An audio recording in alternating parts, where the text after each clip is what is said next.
Welcome to another St. Pete by Night revamped production.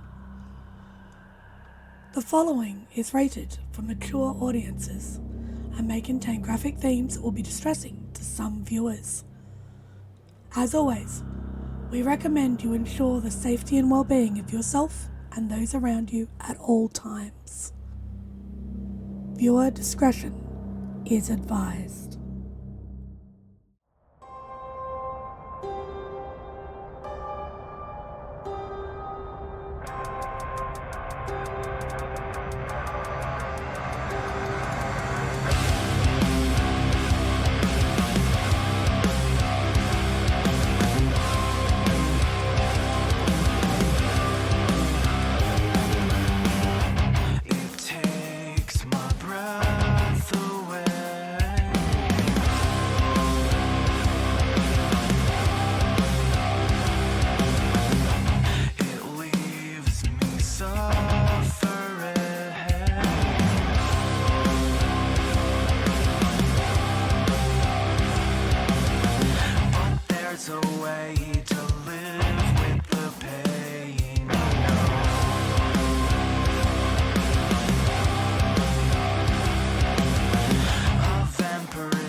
Good evening and welcome to the St. Pete by Night Twitch channel where we play St. Petersburg by Night, a massive multiplayer 5th edition World of Darkness Chronicle set in St. Petersburg, Florida. My name is Kent, also known as Mishikent on all social media. I am the lead storyteller for St. Pete by Night and the storyteller for Rage Across Tampa, which is our Werewolf the Apocalypse 5th edition chronicle that you are watching right now here tonight as we show up almost every Tuesday night, and we're happy to have you here. Obviously, we have seen a lot of changes happen, and this is season 2 of Rage Across Tampa, which means that we've seen the dismissal or the leaving of one pack member and the full-time addition of another. What kind of changes that will bring, what kind of chaos that will bring is yet to be seen. Go follow St. Pete by Night on all of the social media listed down below. And if you're interested in playing Vampire the Masquerade or Hunter the Reckoning or Werewolf the Apocalypse, you should join us on the St. Pete by Night Discord server where we play many, many games and we have many, many more on the way. And if you're not familiar with the system, well, don't worry. We're here to teach you. So you can join us following the Discord link in the description down below. Now, of course, I could do this by myself, but it'd really just be me narrating to you, and that's not any fun for anyone. No, I have the distinct privilege and honor of having some of the most talented, wonderful, incredible players I've ever had the chance to play with. So let's take a moment to introduce those players right now. Players, say hello. Introduce yourselves. Hello. My name's Preston. I play Aiden Goodspeed, the Arun of the Galestalkers. Hi, everybody. I'm Champ, Champagne. You can call me Pookie because I hack to a spit on that thing. Or, whatever you want to call me. I will be playing Aspen Weiss, Philodox of the Silverfangs. Hello, everybody. I am Nori. I will be playing Malicious Jester, the Galliard of the Black Furies.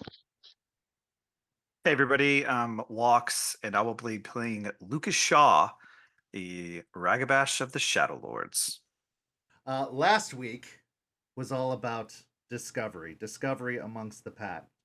Lucas discovered that a part of his past had followed him all the way down from Chicago to his new home in Tampa. Aspen got to know Lucas a little better, although there's still much to be uncovered in that respect. Jester got to discover that the past also follows her, but maybe not in the way it used to be. Apologies were given, forgiveness was given, and she learned that she's a little bit more connected to Ryder than she could have ever thought, and that she is starting to adopt some of the qualities of what made Ryder Ryder. Now, if that's for good or for bad, we'll have to see. And Aiden discovered a little bit more about the Tampa kindred as he went to investigate 100 North Tampa, the largest and tallest building in downtown Tampa. And he met an unusual acquaintance along the way, one who may provide some insight, one who might provide some distraction, or one who just might sow some chaos further amongst the group. But again, that's all to be determined. Today, we find ourselves starting our story at the cairn of this particular pack and the birthplace or the rebirth of the Sept of the Weeping Willow. As the pack of the Evening Star gathers together within the Memorial Gardens, a fancy cemetery, to put it nicely, that they have called their home. The sound of fireworks can be heard occasionally bursting throughout the night sky, crackling amidst the darkness in an array of colors and sparks. Even though it's days before the 4th of July, people in Florida start to celebrate early, and they will not be deterred because of what day of the year it is. The heat has been oppressive during the days, but not nearly as oppressive as the heat wave that has been swarming its way across the Midwest and throughout most of the country. The breeze off of the bay and the Gulf has provided a great deal of relief, while others don't have such a luxury. So as we meet on this evening, night has just fallen, because it's easier to meet in the evening when it starts to cool down than during the day when the sun beats down heavily upon all present. You're all gathered by the memorial buildings in a meeting hall that has been cleaned up, rebuilt, more established, remnants of the old sept that's gone away long before, that was repurposed as storage for a great long time, a place where manicuring equipment for the lawns outside was usually stashed away. It's now been cleared out and made into the meeting hall it once was and will be once again. Here we find Aspen, Aiden, Jester, and Lucas really gathering together as a group for the first time in over a month. The scene is yours.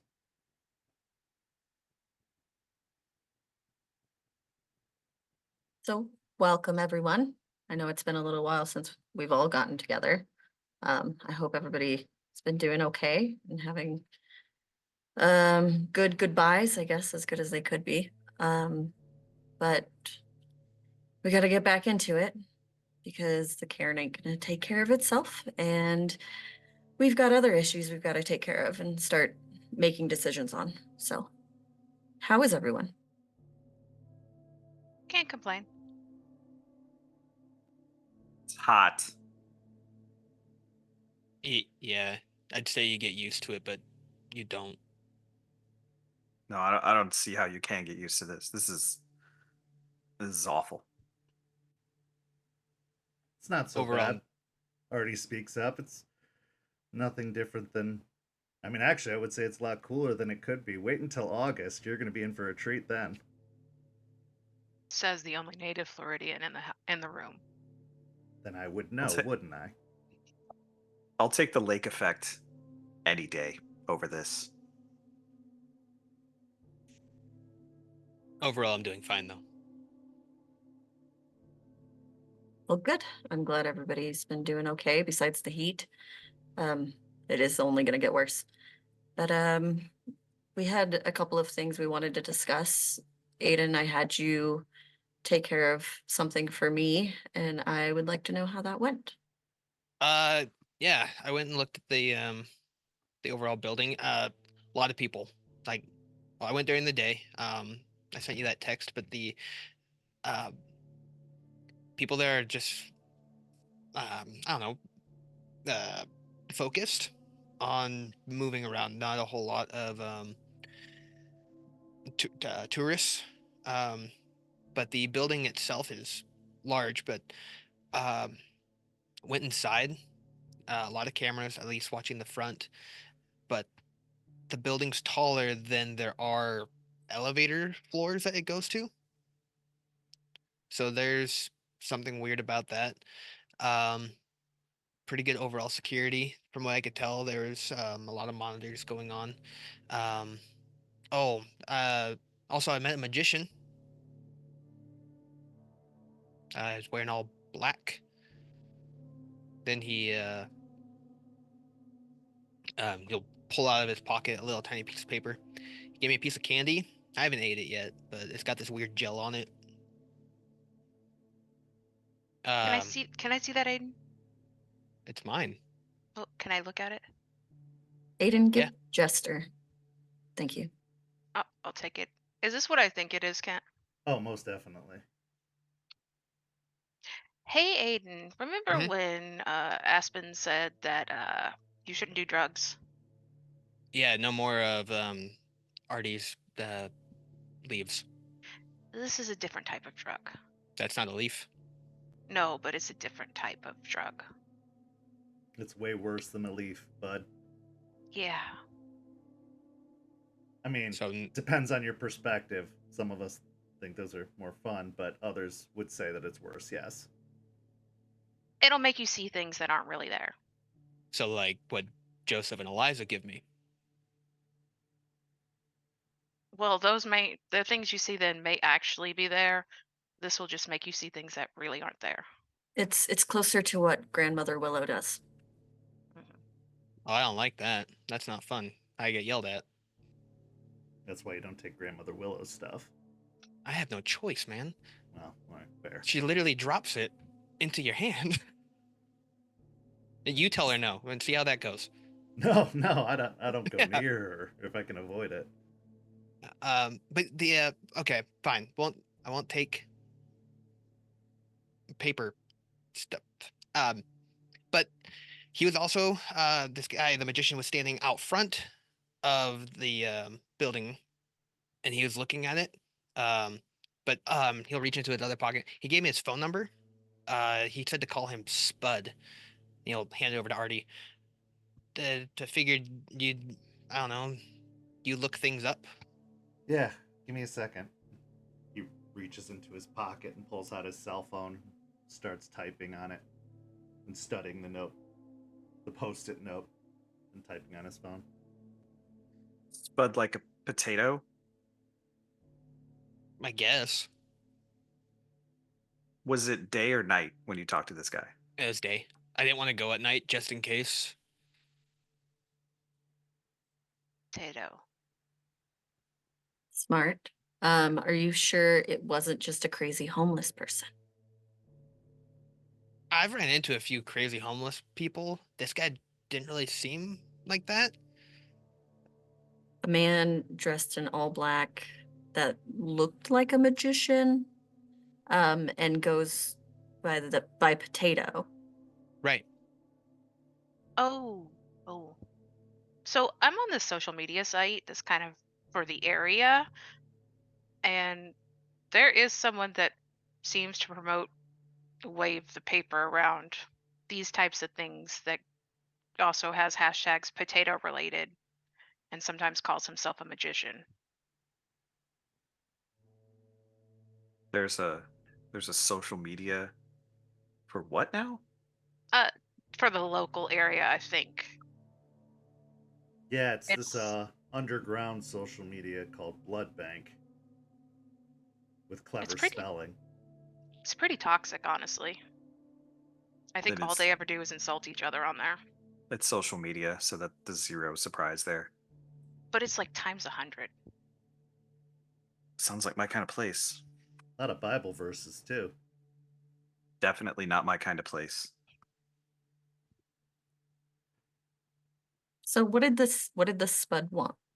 Let's start there.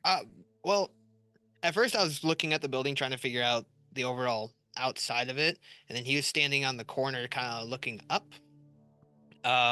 He then I was being just part of the people, but I guess I kind of stand out. So he started moving down an alleyway, and then he started running. So I chased him a little bit. Dude, slow, really slow. So I caught him, and then we had a conversation. I was what's the word you use? Coordinated, cordial about it. And he then asked what my name was, so I told him, and then he told me his name. And then he asked why I was here, so I told him I really like buildings, and this is the biggest building in the area, so I wanted to see it. Then he asked me to go inside, so that's when I made my way in, found out that there's a lot of the cameras, the monitors, and that there are more floors than there are actual floors. Went back outside. Magician Spud was still there. He asked me some questions. I didn't tell him all of it. And then he gave me his phone number.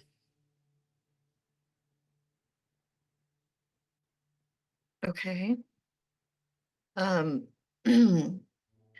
not sure how to place relevance on this, but what kind of questions was he asking?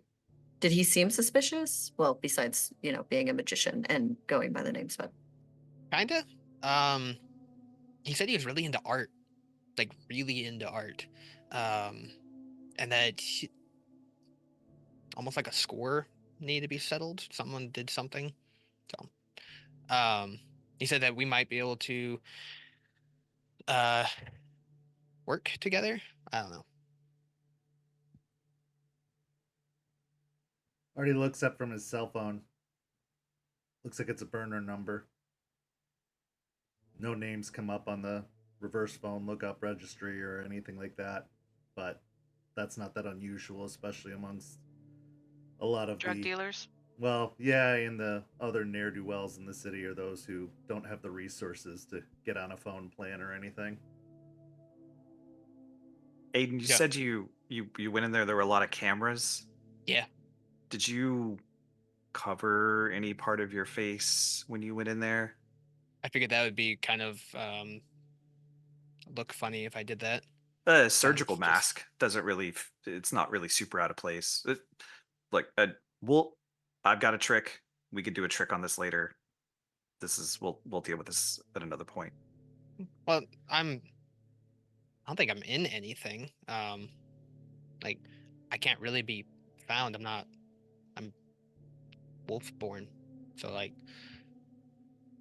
That can be all the things. suspicious in its own right, though, bud. That's something we might want to look into taking care of, getting you in, even if it's a fake name or something, getting you in some databases, because that'll stand out, especially if we're dealing with leeches and the like. They have the resources to find out that kind of stuff, I guess. And so people with no identity, no trace, just showing up, could potentially raise some flags. Now, I don't think there Okay. should be any issues on this particular instance, but in the future, I mean, they probably catalog everyone that goes in there. Yeah, I didn't talk to anyone or anything. I just kind of looked around, and walked out.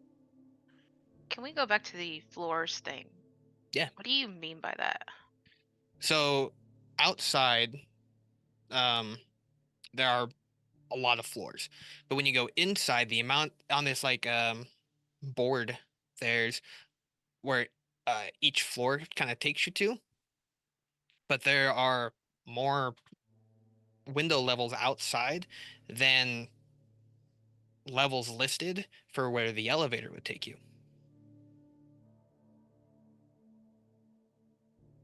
Like those numbers, I'm not great at that kind of stuff, but Yeah. that doesn't line up. So there's more floors than accounted for within their Right. listings. Yeah, there was a one new place that had just gone in. Some art thing, I think, was the newest one that had just gone in. I don't remember the name of it, but there where the building maintenance was up towards the top, art, and then there was one more that was the top three, but even those three aren't at the top. Do you know what the art place was called? Can I do a roll, because I don't remember what it's called? Yeah, Can- go ahead. Roll me a intelligence and investigation. Hey, okay. See if you can do the memory recall on that. 4. 4 successes. So it was called Galleria Art Trading Incorporated. That doesn't sound like a made-up name at all. No. It was called the Galleria Art Trading thing, Inc.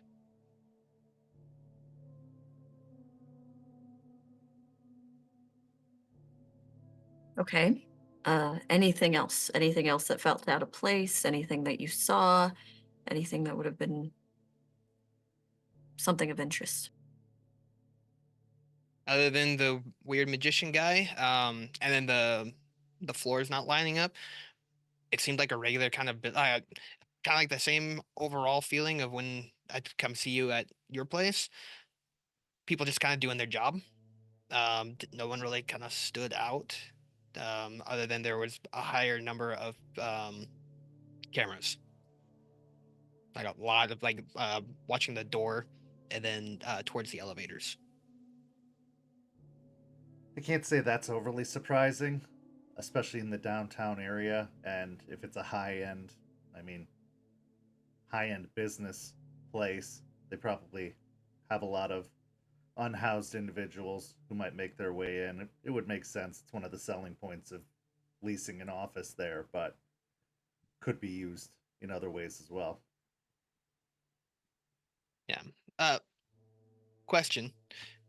As far as um this Spud magician guy goes, do you want me to follow this and see where this goes, or do you want me to just kind of leave him out of it?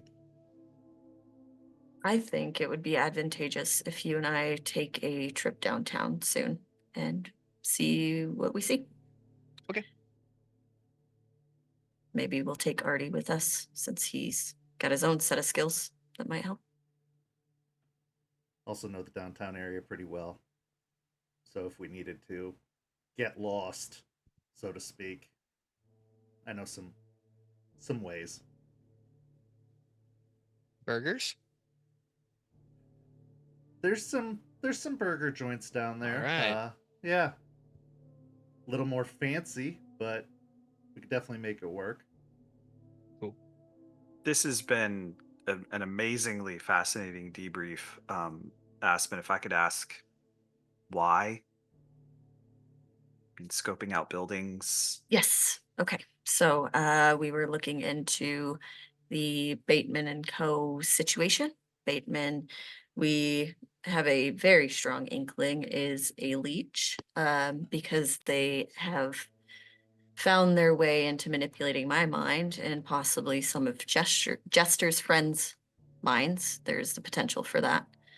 And we wanted to learn more about the leeches within the city, which brings me to my next point. Well, kind of two-parter next point. To the rest of the pack, Lucas is going to be staying, and he's going to be around, and he is a part of our pack now, so treat him as such, please. All right. Okay. Welcome, Lucas. Welcome. Good to be here.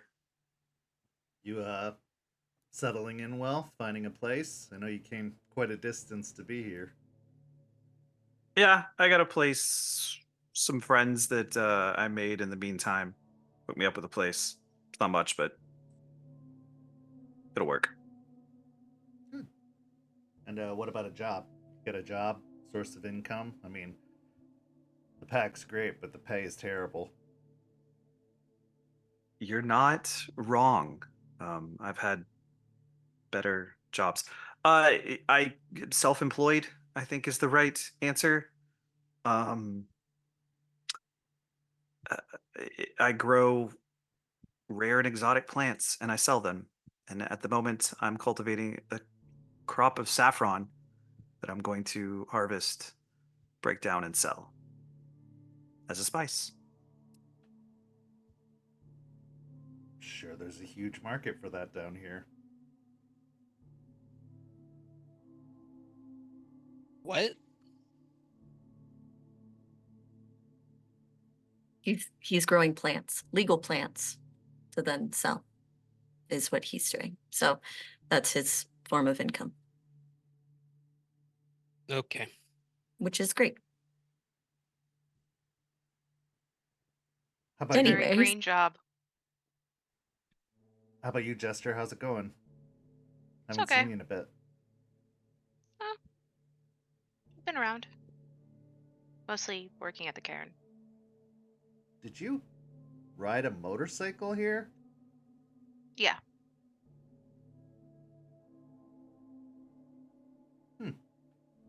That's a change.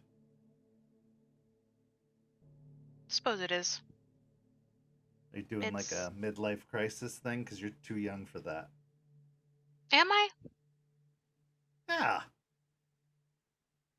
Come on, What you're about still just a life crisis? never too young for that, I suppose. we have those at least once a week, it seems like. So that's pretty on par. Also, I'll spare you the statistics of motorcycle accidents and the dangers in that. Just be safe, okay? Okay. But that did bring me to a point that I really wanted to get to. Artie has brought some interesting new developments to me, some information about Bloody Mary. Artie, if you want to explain your findings within that. Yeah, so as we're settling in, I've been kind of trying to think of a threat assessment of sorts. It seemed like creating the cairn was going to be the hard part, but as we heard from many individuals, uh, keeping it is even more difficult. Yes, it was quite an effort to overcome some of the process of the cairn building, but the leeches are still a threat. And if we know anything from Jester's experience and from what happened to Ryder, we could potentially have some pretty powerful leeches on our hands. So, using the description Jester gave from her visions and her own experience within the prison, I started using some of my abilities to try and track down anybody that could be suspicious, anybody that could be considered a threat, and more particularly the one that was referred to as Bloody Mary, the one who was believed to have been responsible for the sept falling in the first place a decade ago. Well, funny enough, I got some hits, and on some security feeds, some traffic cams, I was able to determine that this Bloody Mary person is indeed real and not just a boogeyman that we've been being told stories about ever since we arrived here, but is very much involved with some of the activities going on at the building you went and looked at, Aiden. I've got pictures of her entering and exiting, of course, always at night, nothing surprising there. But she seems to have a very strong presence, and she doesn't seem like the type who would be doing any high class business in the area. So we can guess most assuredly that there is a strong connection to Ballard, Anderson, and Bateman, the law firm. She's easy to underestimate. She doesn't have a very big stature. She doesn't have an imposing presence when you first look upon her, but it seems like she can pack a punch. And I'm sure if Ryder were here, he would attest to that. So while it seems like it's something that a pack of Garou should have no trouble with. We all know that Ryder was stronger than the rest of us, possibly even combined, and he didn't survive an encounter with her. So we need to know who she's involved with, who she works with, where her strength comes from, not just her physical strength, but whatever kind of power she wields, what kind of resources she has, how well connected she is. And if I had to guess, she's our next target, or perhaps our first target. She's the biggest threat to us currently in terms of might. Yes, Bateman poses threats through the system, which are its own problem and something that we need to keep our eye on and keep a watch out for. But in terms of strength and force, I believe there's no one stronger or more dangerous than Mary, and that we need to take her off the board as quickly as possible. I think we need to make a move, honestly. And I don't think we can wait too long on it. We should do our due diligence, of course, research. I'm all for caution and not just throwing caution to the wind, but we need to take her out soon, because if she learns of us and if she tries to make a play at us, I don't think we're in a position to defend against something like that if she's prepared. We have to catch her off guard. We can't let her get the drop on us. Do we have reason to believe that she would actively be seeking us specifically out? Yes. Okay. Is there any other way to take her out besides physically? Well, I mean, we could try, but I don't know if we're as well connected as they are. And I think any kind of trouble that we caused her through official means could probably be undone. I mean, our own experiences with Bateman showed that he can easily manipulate situations. What he did to Maya, what he did to the others, how quickly the jailbreak was covered up. They have the media, they probably have the government.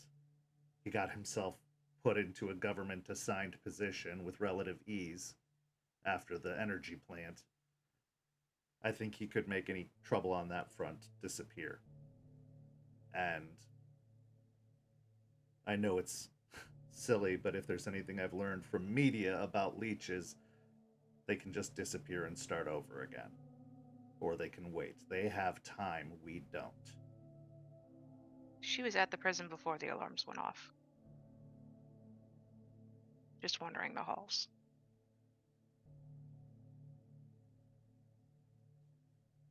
And they Because probably Ryder have was the one eyes. that hit the alarms. Also, she was able to withstand the sun for 3 days while fighting Ryder. Yep. So that takes out another advantage. I mean, she was on fire, but it really didn't affect her. Didn't seem to. Didn't weaken her. They fought for 3 days straight. So she also has stamina. So the best thing to do is to catch her off guard, take out as many of her advantages as possible, and just continue to thrash her until there's nothing left. Now, if I know that story, that was like a decade ago. So maybe Ryder was a little weaker then than he was recently, or maybe he was at his peak, and that's still what happened. But if it was just Ryder fighting her, we have the advantage of numbers, but I don't know if we can account for the strength he had. I think it would be helpful to find out if she has any weaknesses. From what I've learned, the leeches have a variety of vulnerabilities. I mean, all of them are vulnerable to the sun and to fire, but there are some of the more folklorish methods that still work, just not reliably. If we can find out if she has any of those would be good to know. Well, as far as I know, stakes always an option, although it doesn't kill. I've got some experience from teachings in Chicago. We have a lot of issues with leeches up there. I mean, Ryder was able to cut her arm off, but it felt like he was empowered by his previous pack.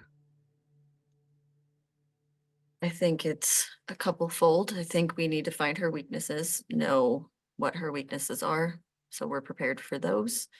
Also, any strikes that happen will be probably during the day, because even though she can withstand it, it sounds like, based off of what I know, that it's still a weakness of hers. We need to continue to train and get stronger if this is something we are going to pursue. And we really just need to be on the offensive.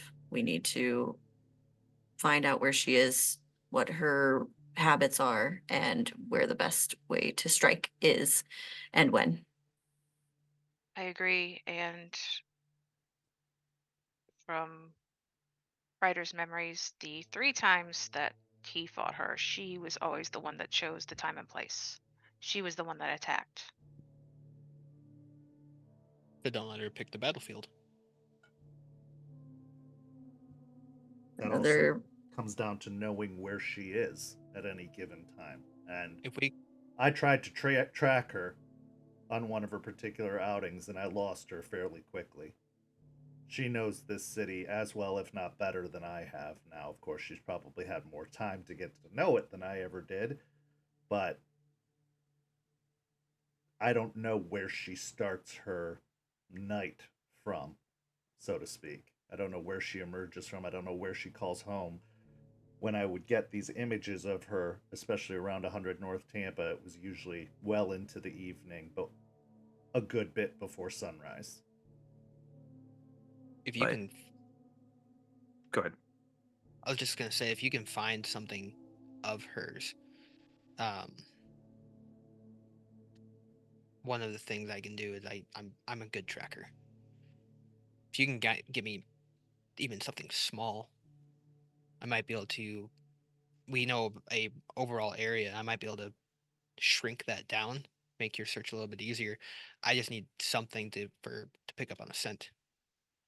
Aiden's absolutely right. Like, we can't forget what we are. We're hunters. She has to do one thing, and she has to do that one thing all the time. She has to eat. She eats somewhere. And she has a very restrictive diet as opposed to other animals. Now, usually a hunter goes back to the same hunting grounds over and over again. We find where she sleeps, we find where she eats. That does bring up another issue, though. Jester knowing of the cairn and her being there, then she knows that it exists. And if she doesn't know that we've fixed it up, then she's going to probably very soon.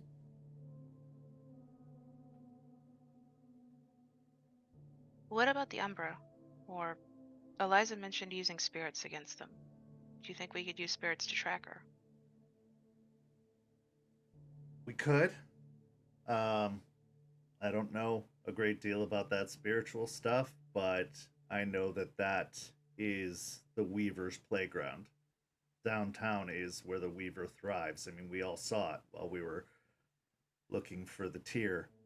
That place is ripe with Weaver spirits and Weaver constructs, and the gauntlet has to be fairly thick down there, if I were to guess. Now, there are some options still. You know, some spirits who work hand in hand with the Weaver that could potentially be coerced into cooperating. But they're going to want something. You know, the spirits around here aren't all our friends. We've gotten lucky that we've had a few good-willed, good-natured ones, but we have to remember this place has been abandoned by the Guru for the most part for a really, really long time. And a lot of them aren't going to be as friendly as Star or even Grandmother Willow, even when she was at her worst.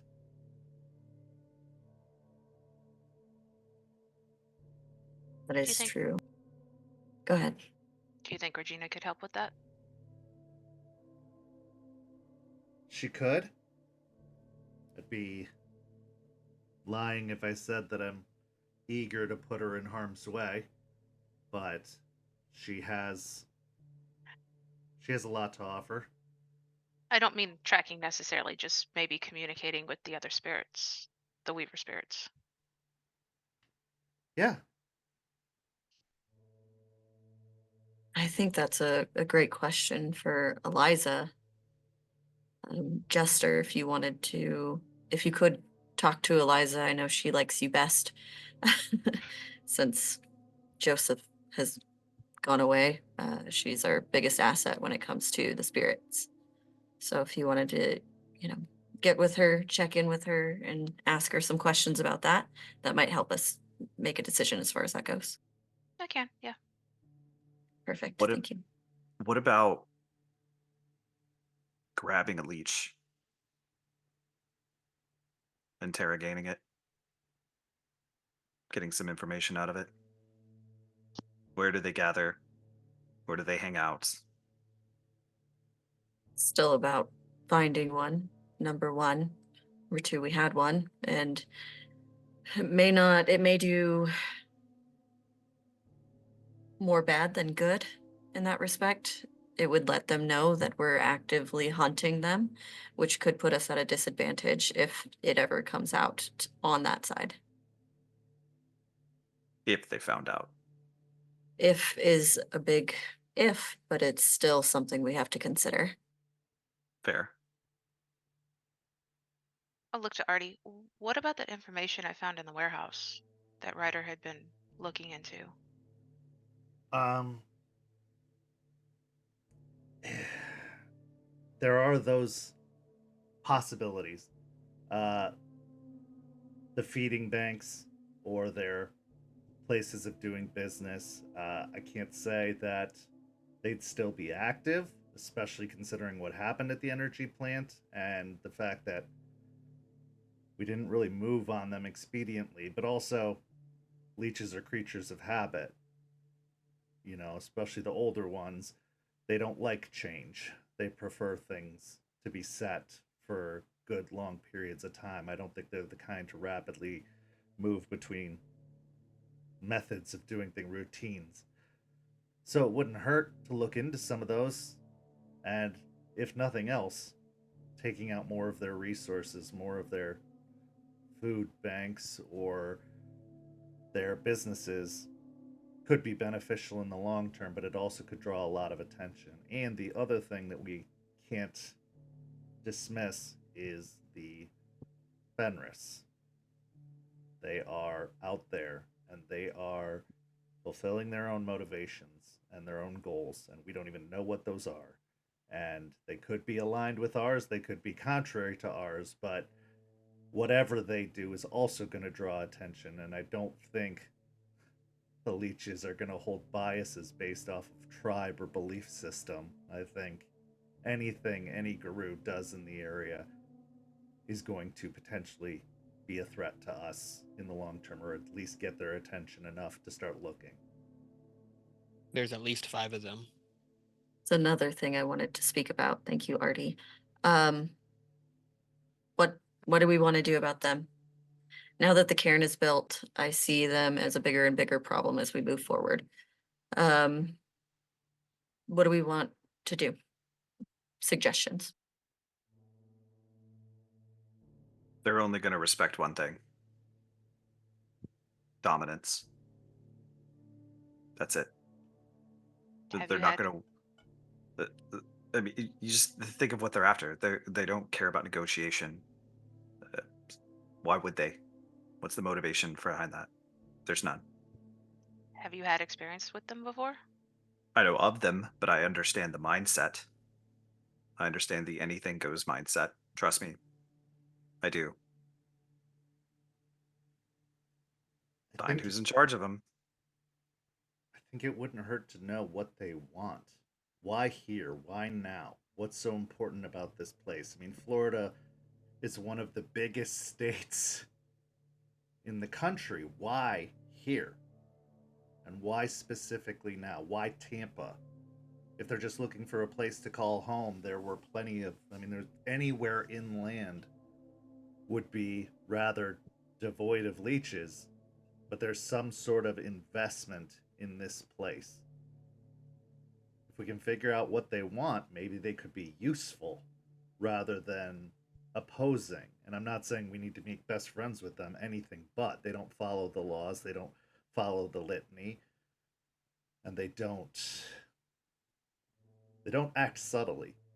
But as much as I cautioned about them drawing attention, maybe them drawing attention wouldn't be a terrible thing, because maybe it'll draw that attention away from here. If we know what they want and we can somehow influence the direction they're pointing themselves, that could actually help us. I mean, Guru or Guru, and I'm not a fan of seeing any Guru destroyed, maybe even the misguided ones. They made their choice. I mean, Aiden, Yeah. get a hold of Terrence. Find out what Kyle has ever said, even if it's just subtly. Figure out what he knows as far as that goes. And maybe it's something we have to buck up and have a conversation with them about. With the Colts face to face. I can do that. I don't know if he'll be really to give too much information, but I can see what I can get from him. I figured they put Kyle around Terrence, then maybe he was trying to influence him in some way. And if that's the case, there is probably something. Yeah, I can give him a call. And to address your point, Lucas, you're right, they did make their choice. So did the Stargazers. And Eliza's been a bigger help to us than, I mean, I don't think we could have done this without her. And the nation would have them disavowed, ignored, cast aside. So, while the choices aren't always right, that doesn't mean there isn't something that to be gained from it. Well, I'm not saying it was a good or a bad choice. Their choice, we give them exactly what they want. Sure, we can see if our goals align, or we could just use them as a cover for our own operations. They would enjoy the fight. If we blame them, the leeches go after them, takes the heat off us and gives them exactly what they want. Both sides, as a matter of fact. Just a suggestion.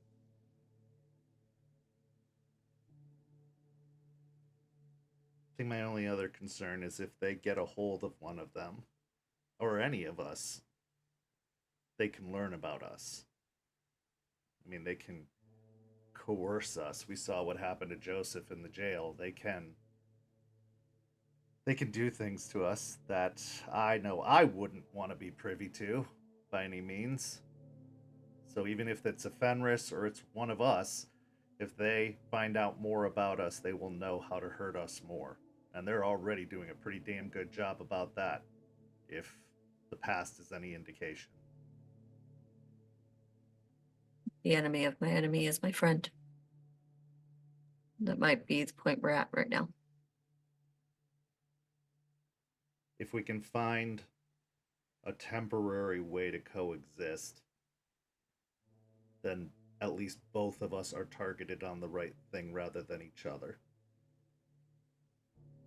Until that threat is taken care of, then inevitably they'll turn their sights on us, and as long as we know that going into this, we won't be caught on the wrong foot. But I mean, they want, from all the reading I've done, from all the talking to Eliza I've done, they want the same thing. They want to save Gaia. They just won't let anything get in their way. Like Ryder at his worst. They won't let anything get in their way to accomplishing that goal. They don't believe in the litany and the laws. They believe in getting the job done. in the brief conversation I had with Kyle, he was all too happy to destroy some humans.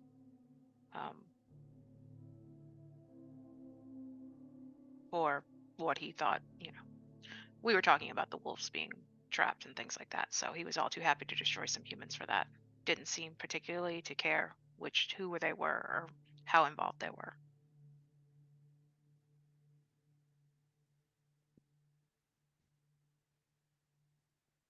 Can't forget the human aspect of all this either. Like I've always been kind of keeping an eye on the area ever since my change, and I've heard some disturbing things from across the bay. You know, people being scared to go out of their houses, police being in higher force.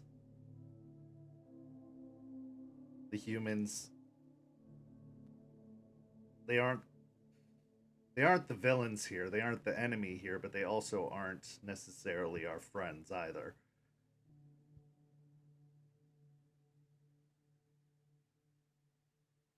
If it comes down to us having to take on the cult, we know that there's 5 of us and at least 5 of them, 3 of which are most likely younger Guru, who wouldn't be too hard to apprehend or at least stop. The other ones, um, the one that was holding that book with the yellow eyes, there's something about that one that seemed stronger than the rest. So if we were to do something, we're going to need to act faster than they can learn how to be a true guru. So I can call Terrence and find out, but we're going to have to act quickly with them, either talk to them, find out what they want, or get them under heel. Those are the only choices I'm seeing. Exactly, 100%. But I do want the information from Terrence so I know what we're kind of getting into. The more we know, the better we can negotiate. But I want everybody's suggestion. Do we want to go in and talk to them and work with them? Or are we just going to go in and figure out what they want and go from there? um,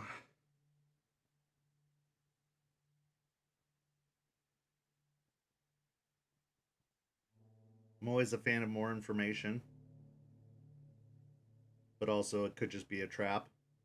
Could just be we could just be walking into a trap by even offering the opportunity to meet with them. If that is the path we were going to choose, we would have to set the terms and make it a place that we know and are confident in.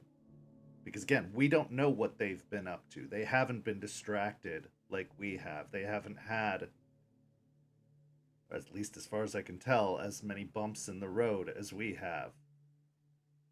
So they could be very familiar with their surroundings and they could be very invested. I mean, again, there's something about this place that was important to them. That's why they're here. Why not Miami? Why not Orlando? Jacksonville? Anywhere? Why here? There's something that's making them want to be here. Aiden. Oh, go ahead. Aiden, do you know if they have any claves? Not that I saw. The ones I saw were in their Glabro form out front of a trailer. Other 2 were in the Umbra. The one with the yellow eyes I didn't see at all. So assuming maybe 1, maybe 2. Maybe at least 1 I'm going to assume. Maybe 2 to R2. Yeah. That's a distinct advantage. Whether they know how to use them well, that's the question. So if my vote is what my vote is, I'll walk into the track and take our odds. Jester's not swinging theirs like a tennis racket anymore, so that's positive. Well, that brings me to you and Jester. I think your guys' decisions are the most important because you're the strongest of us all. So if it comes to that, you guys would be taking head on that.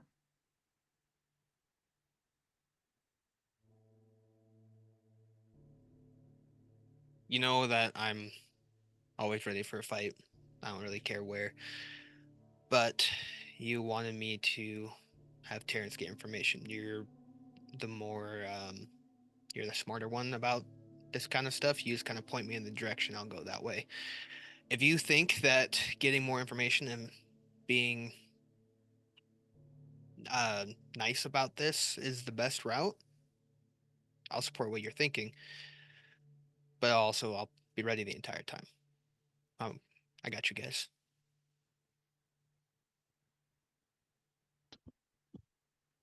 We can't take Mary where we are now. I think even if we ambushed her, we couldn't. Having another possible enemy would split our attention. And I think she'd take advantage of it.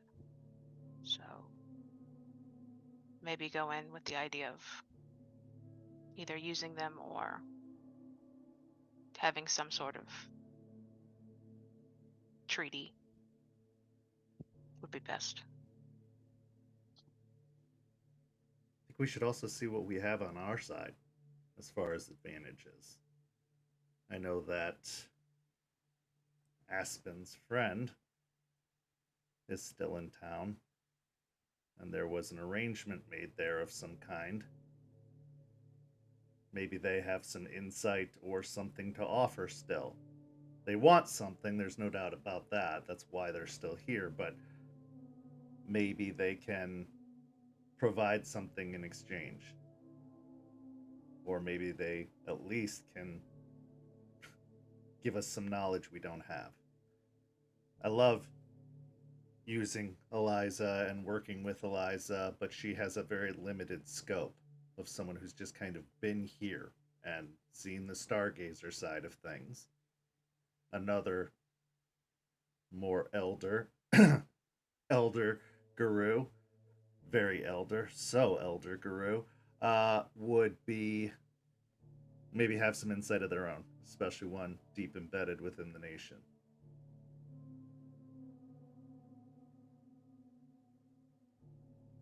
I agree. I think right now it comes down to getting information and getting allies in whatever way that needs to be done. So, next steps, Aiden needs to talk to Terrence. Jester, I'd like you to talk to Eliza. We are all as a pack going to talk to the cult after we get the information we need, because none of us are going in there alone. And get more information on Bloody Mary as a whole and start picking on those little pieces of information we have, as small as they are. Seeing how strong she is, I'm going to start looking through some historical records, old newspapers, old. You don't get that strong without being around a while, and you don't get that familiar with the city without being around a while. I'm going to see if I can pick up any leads on her past and see if we can find out anything. I'm not going to trust the name to just come up on a Google search, but if I can find her face somewhere, even in the background of something in history, that could at least tell us maybe some of what she's done or what her motivations are. It would be really nice to have somebody on the inside, somebody who knows their ways, but we'll work with what we got for now. Right. And Jester, if you're okay with it, working with Lucas more so you can get better with that glaive. Yeah, I'm okay with it. Okay. Did I mention how elder he was? Like really old. Got those wrinkles. Ugh. Everywhere. Like a fine wine. Yes. Wine doesn't wrinkle, it ripples. No, yeah, that's. You have a problem with old people, Artie? Just one. Okay. That For weird now. guy at the corner by your apartment, Yeah, right? The one yeah, who's always that guy. standing there. Oh my god, saying get Yeah. off of your lawn, and it's an apartment complex, so it's kind of everybody. It's like a communal lawn. Kind of nuts. Yeah, I don't. Yeah, I get it. I understand. Yeah, so Um, okay, so Aspen, Aiden, we'll head downtown, take Regina downtown, take a look around, see what we see, and then, yeah, we'll go from there. Okay. Let's do it. So as the Go pack team. starts to discover more about one another, they also start to discover more about their threats. And there are many, many threats to be had. So as we transition, we find ourselves downtown. Aiden, Aspen, where are we going and what are we looking for? Aspen would like to go back around to the big building, as Aiden would put it. Just kind of keep an eye out, see what we can make out as far as the outside of it. See if we see that weird spud magician. Just kind of taking in all the information, seeing what we can find. As far as that goes, within reason, because Aspen is not somebody who can just sneak around and not be seen. So as you head downtown, the engine of Regina purring, already behind the wheel, steering through the hazardous Florida traffic, going deeper and deeper into the city. The buildings around you grow taller and taller the closer to downtown you get. They go from mid-sized office buildings to skyscrapers as you enter into the downtown area. You feel a lot of feelings come over you. Aiden, you remember the last time you were down here and just how massive and overwhelming the structures were. The sounds of the city still very unfamiliar to you as you are born from a place of remote wilderness, a different din, a different soundtrack in your ears. Whereas this, you can smell the smog emanating from the various buildings and vehicles that move about the city. You can hear the people talking in almost a cacophonous echo throughout the streets. It's an assault to the senses.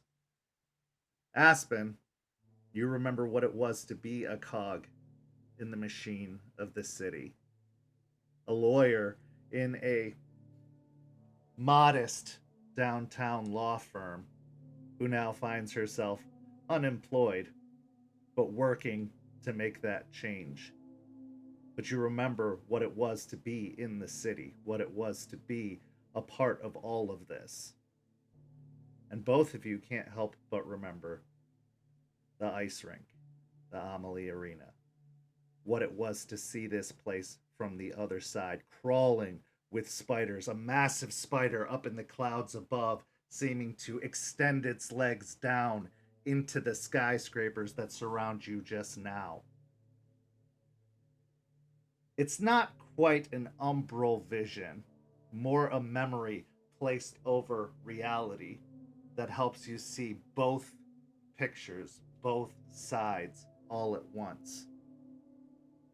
And it is a harrowing vision, to be sure. There's no way to look on this area the same ever again, not with the innocence of one who doesn't know what the other side holds.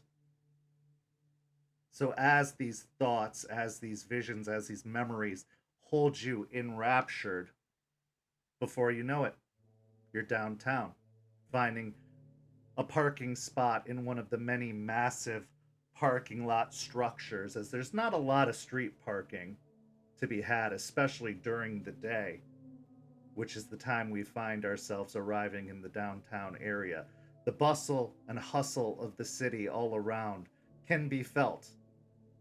We're going into a holiday weekend, but a holiday weekend doesn't stop the activity of the city. In fact, if anything else, it increases it. With 4th of July just around the corner, you can tell that they're setting up for a big celebration in the downtown area, a big fireworks display to take place over the bay itself.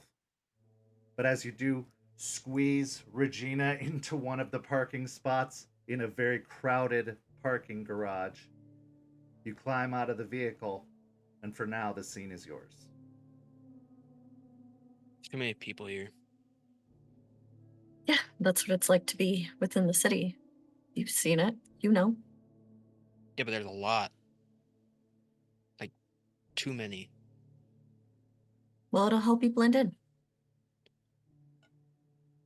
Sure. Couple of things. Yeah. We're not taking things from strangers while we're out here.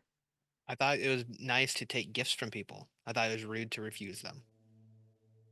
No, the first rule when you go out on your own, don't take things from strangers. Don't talk to strangers mostly, but I understand that we have to talk to strangers a little bit, but don't take things from strangers. All right. Well, to say something different, in a way, a stranger once gave me his lunch because I beat him. You look over to Artie. So a stranger gave me something that I enjoyed. Yeah, gave was the word I was thinking, not, oh fuck, I'm hungry and now bruised. Yeah. Same story. Yep, same story. That's how I think of it and remember it. How generous of me. Aspen's right. Don't take anything from strangers, especially down here.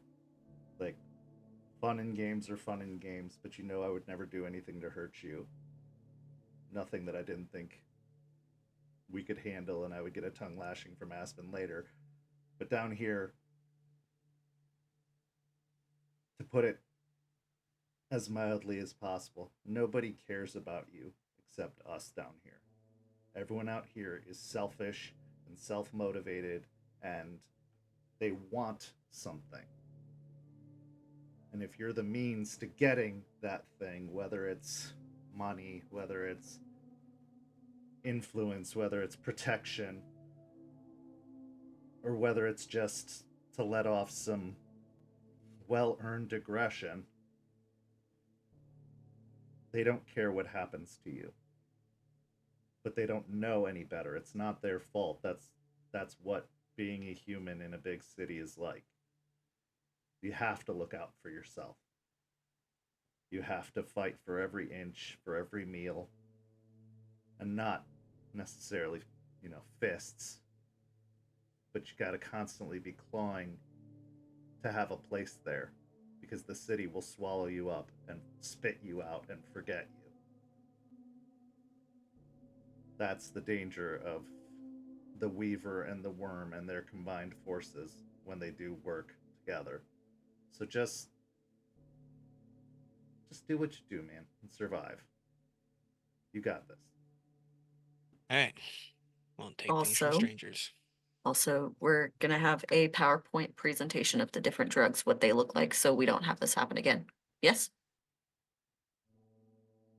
Yep. I don't think he knows what a PowerPoint presentation is. I did it. I PowerPoint. He does know because he's seen them before. He may not know what they're called, but he knows that they're boring and really long, and he hates them. He literally just pointed at you.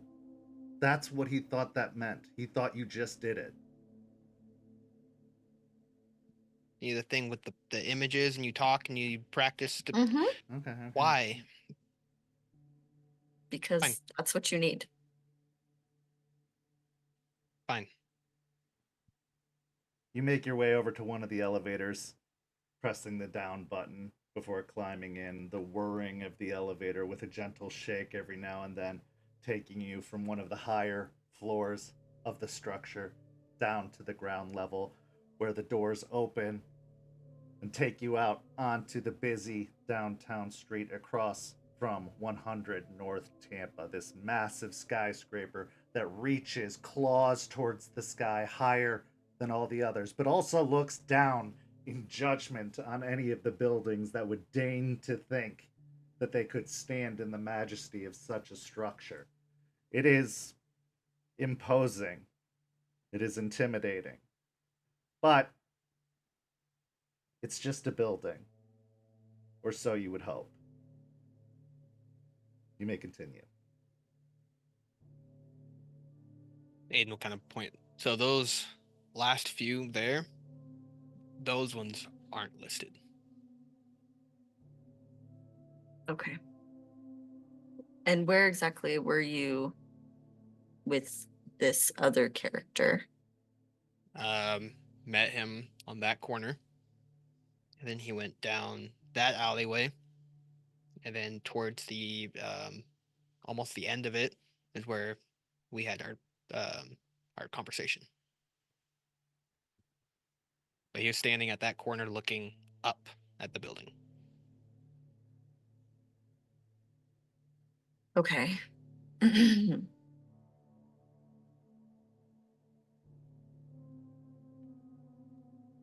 What if you tried the number? You want me to call him? Just to see what happens. Sure. Already, can I get his number? Yeah, here. Rifles the post-it note out of his pocket and passes it to you. Thank you. He'll put it in and give it a call. Phone rings a couple of times. This is Spud. Hey, it's Aiden. We met at the really big building in the alleyway. Oh, yeah. What's up, dude? Hey, you said to call if I needed paper. Yeah. Did you like what you got? I don't have it anymore. Oh, that's rough, buddy. Yeah, the way you made it sound seemed a lot of fun. Yeah, it is. It is. You should have tried it. That's usually how I get people to call me back. So, if I could, I'd give you another freebie, but since it seems like you've fallen on some hard times, I could give you a discount on this one. You talking money? No, I'm talking handshake. Yes, I'm talking money. I could do a handshake, but okay. No, yes, money. How much? Well, like I said, I think I could give you a discount. So, $150 sound good? He'll quickly look over at Aspen. Yep, $150 sounds great. Cool. So where do you want to meet? Same spot would be great. Not a big fan of that spot right now. How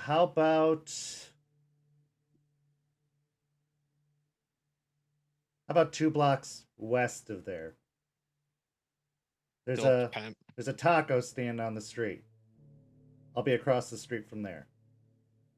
He'll look over to Aspen. All right, so 2 blocks west of here at a taco stand, and you'll be across the street. Is that where I can meet you? Yeah, that sounds good. You sure you're not a cop? Because you talk like a cop. I can promise you I'm not a cop. All I right. swear my left big toe, I'm not a cop. See you there in about 30 minutes. Okay, sounds good. Thanks, bye. Did he say $150? Yeah, he said that was a discount. He's ripping you off. Well, apparently I can't even have it, so. All right. Well, now what? Am I meeting him? Is that the plan? Yeah, I'm not giving him any money though. So Okay, so when I talk to him, what? He's going to expect money. I'll go with you. We'll have a conversation. It'll be fine. Oh, good, you're talking. Thank you. Okay. I was gonna leave you to talk to somebody. Yeah, Though he might like you a little bit more, but that makes sense.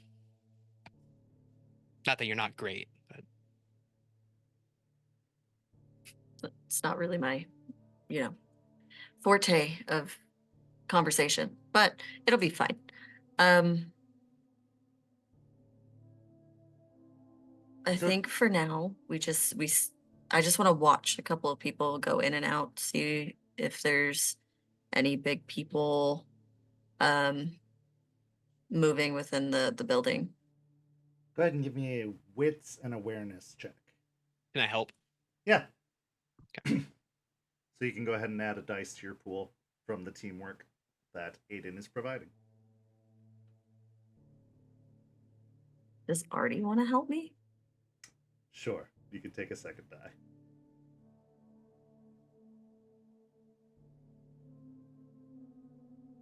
Three. 3 successes. Looking over at the building, there's a pretty frequent flow of traffic in and out. I wouldn't say that it's timed or that there's anything suspicious about it, but you do see individuals walking in to the building, mostly dressed in business or business casual wear, a lot of suits, a lot of briefcases. Occasionally you'll see someone in a very nice dress or skirt making their way in and out. Business professionals going about their day. There are the doormen standing by the door who seem to be letting individuals in and out. They're dressed in very, very simple suits with a insignia of the building stitched upon the breast pocket. But the activity isn't at all suspicious. What is suspicious is as you do take the time in between individuals arriving and departing, your eyes drift upward, as Aiden had spoken about the top floors seeming unusual, to say the very least. As your eyes trace up the building, you can see that the windows of the side of the building are shaded. A lot of them kind of have a slight tint to the windows going up and up. But as you get higher, that tint seems to grow darker and darker and darker, especially near the top of the building.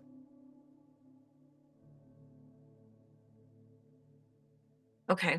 With that, could I deduce anything? Because I don't want to jump to any conclusions, but within that space, could I deduce? Considering it's a very, very tall building, it is likely going to have more sunlight than most of the other buildings in the area. A lot of the other taller buildings that surround on the blocks nearby would likely block a lot of the morning sun and the evening sun on the lower floors. Up in the higher levels, once the sun gets past a certain point, they're going to basically be getting direct sunlight all day, which could make the area very, very uncomfortable. But you can't help but think that a leech's, need to despise the sun could have something to do with it as well. That's kind of a creeping suspicion, but logically it also does make sense that the higher up, the more they're going to need shading from the sun, especially to keep the area cool and not to let the electricity bills spike out of control with air conditioning. Okay. Yeah, so she'll linger around there for a little bit and then look back to Artie and Aiden. Well, should we walk or Yeah. Yeah. It's a couple blocks by a taco stand. I could go for some tacos. Let's call it an experience, but an entire group walking up on an individual of this stature isn't going to be received very well. Maybe the two of you, I should probably just hang back, though. If that's okay with you. I can keep an eye on the situation, but I probably shouldn't crowd this tater of an individual.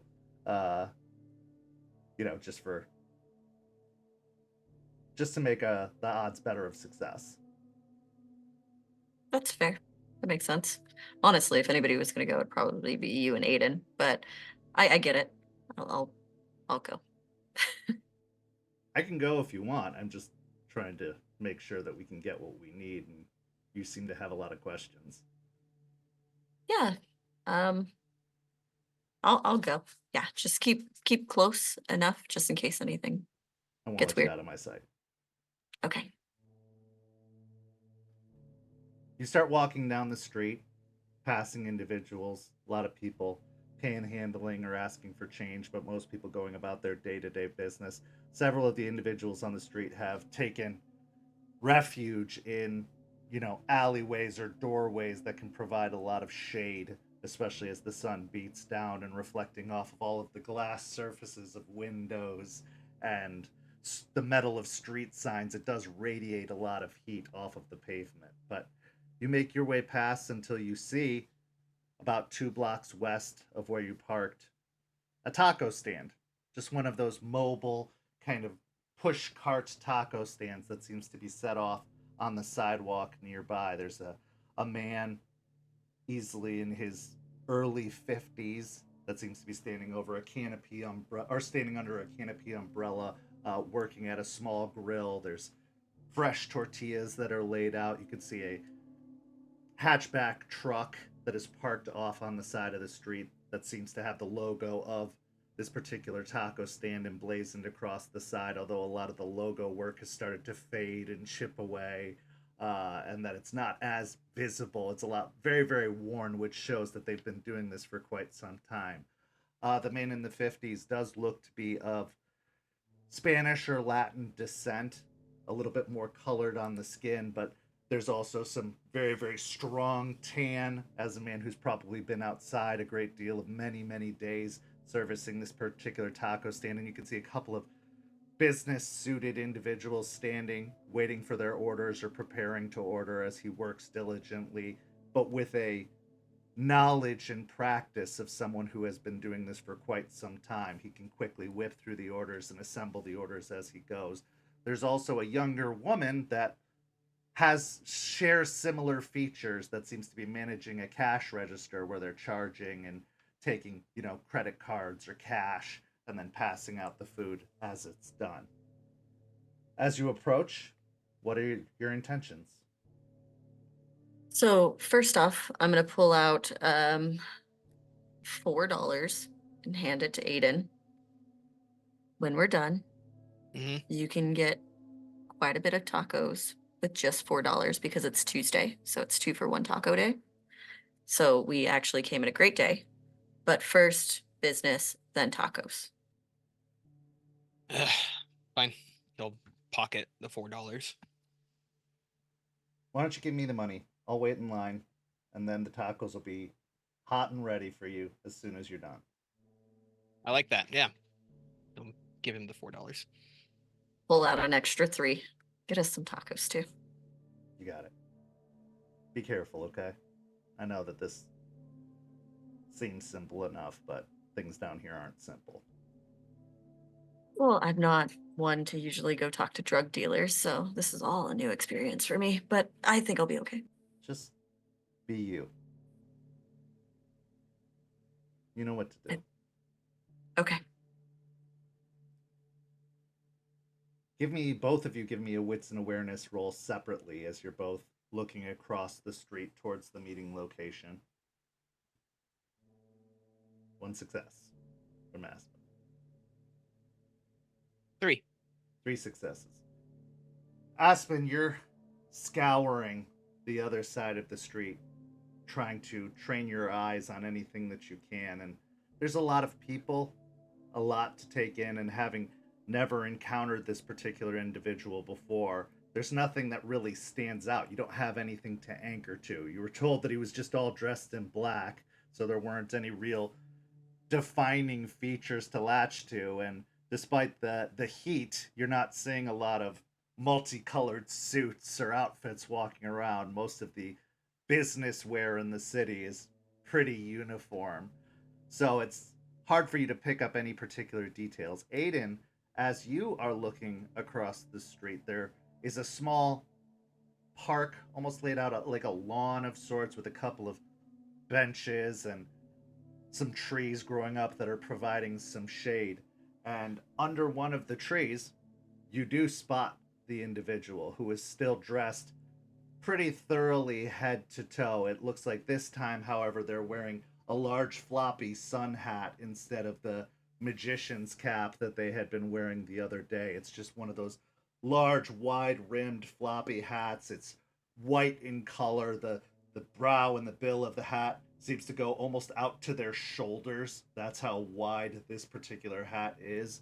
And they're wearing a long black trench coat that they have draped over their lap, and the same long gloves that are covering their hands, and scarf pulled up over their nose and mouth. But they're sitting further to the back of the park. You spot them between the trees and through the movement of individuals, and they are really taking a lot of refuge in the shade, trying to go, for the most part, unnoticed by anyone walking the street. He'll kind of like bump Aspen, just like nonchalant, like that guy, big white hat.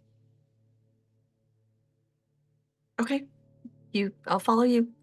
Okay. He's seen you, so that makes the most sense. He'll then make his way over to Magician Spud.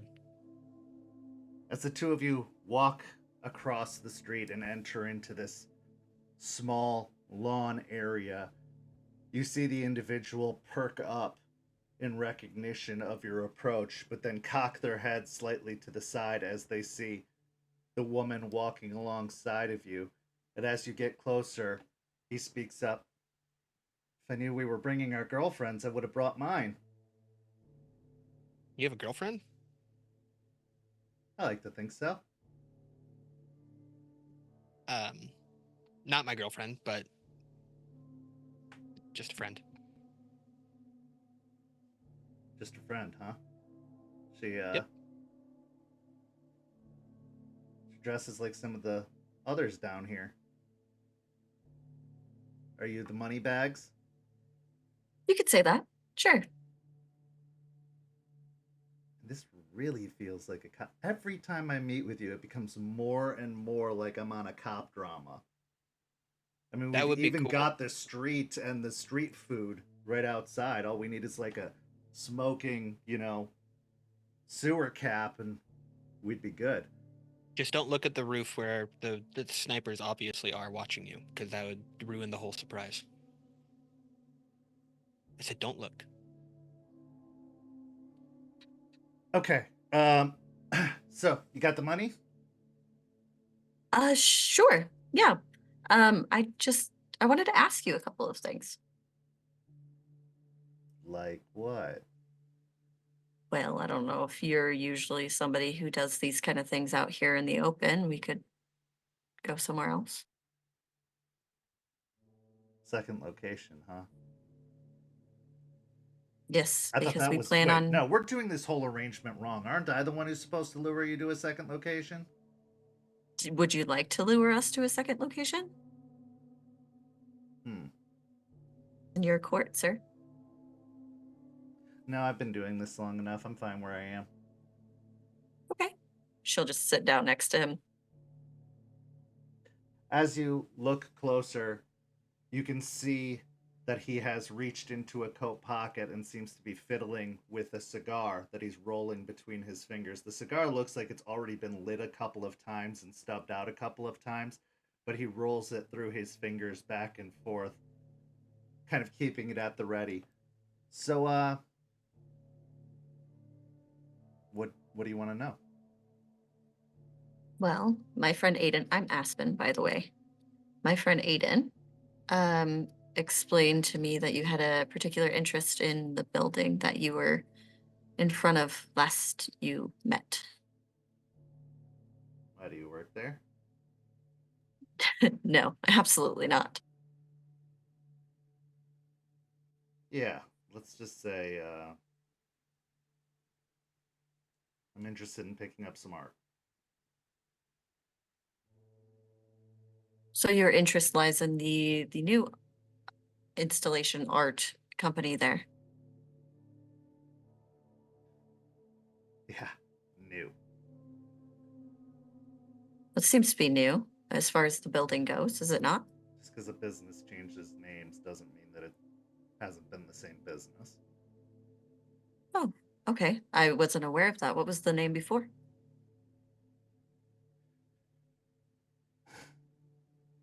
La Rose Noire.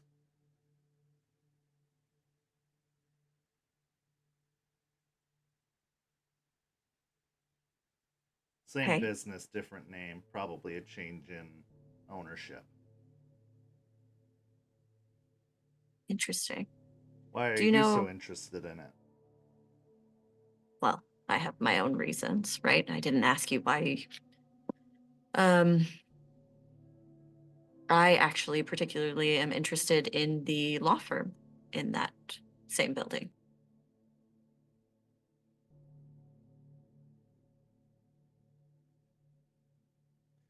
Don't want to get sued. I assume they represent all the businesses in that building. Last thing I need is a lawsuit. I don't exactly look like a man of means who can afford to pay for a lawyer, now can I? Oh, no. But I'm actually a lawyer myself, well, working to be one. Um, but I'm not associated with the law firm within the building there. Do you know anything in particular about the law firm there? They don't lose. I understand Bateman has quite a reputation within Tampa and is a fresh, bright-eyed lawyer. It would be interesting to You know what hear you know. chuckle slightly from beneath the handkerchief that is, or the scarf that's wrapped around his mouth. That's a way to describe it. How would you describe it? Just because a business changes names doesn't mean it isn't the same business.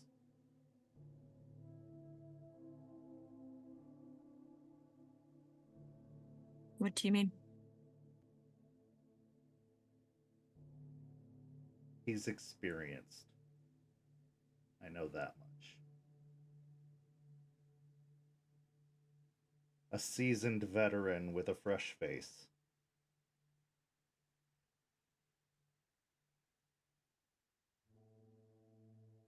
Can I ask a question in response? I've been doing a lot of answering. Absolutely. What are you?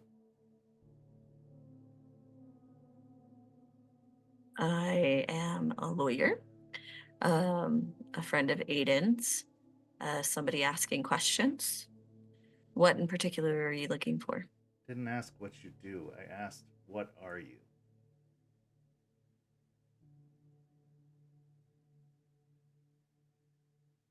You're not like all of them. You're not like me. You're different, special. I could tell the first time I met Aiden. And if we're going to just be delving into each other's business, we might as well just be honest, right? That's what lawyers are supposed to do. Be honest, right? You Or haven't met lie the right. professionally. Right, exactly. But you're not getting paid for this, so we might as well skip all the runaround. She's going to slowly look over to Aiden. Hey, maybe another spot wouldn't be a bad idea. And as she slowly looks over to Aiden, she's going to try and catch Artie's eye from across the street. Give me a manipulation and awareness check to see if you can make that look from across the street to try and lock eye contact. Because it is quite a bit of distance, there's a lot moving in between. A 3. He looks over and perks up. She's gonna like dart her head back to Spud. And she's gonna look back at Spud. Well, would you care to go on a walk with us? We could stay out in the open.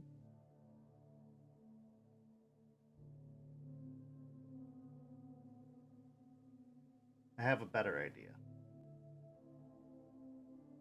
And he goes to reach into his coat, but then looks over at Aiden, holds his hands up, pulls open his coat, and reaches in and pulls out a soda can. Shakes it a couple of times, pulls down the mask, and drinks the soda can. A few moments pass, and the din of the city disappears. You don't hear the sound of traffic. You don't hear the footsteps going across the streets. You don't even hear birds cawing overhead.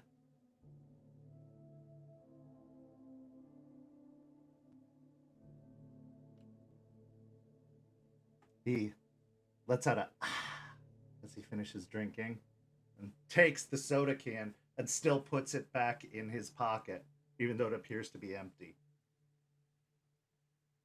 You can speak freely. They won't hear you.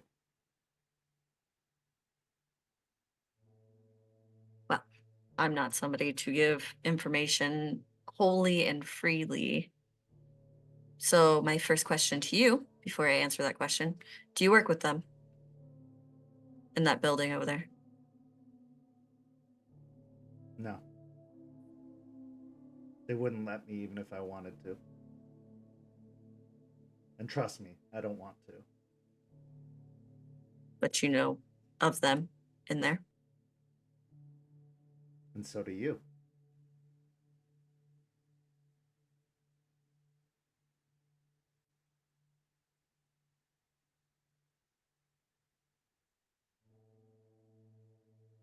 So, back to my question. What are you? Because I've never seen all of that before. That's new. It's different. It's exciting.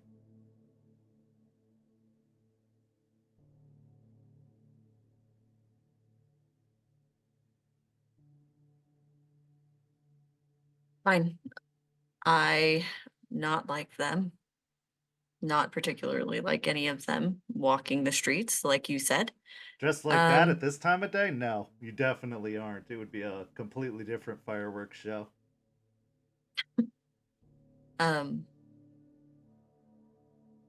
We are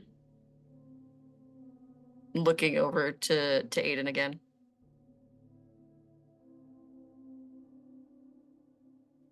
We're the other side of the struggle.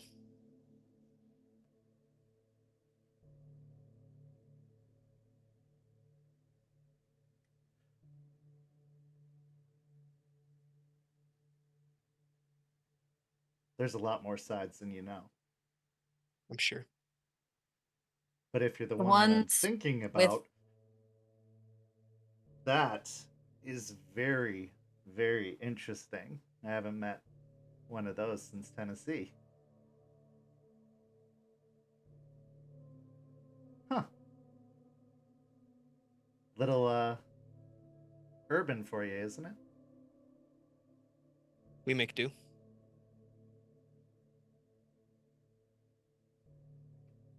And what are you? Because you're not like them. You're out here. I am what I said I am. A wizard. An alchemist, really. But I know a lot about them. Could say we're distant relations.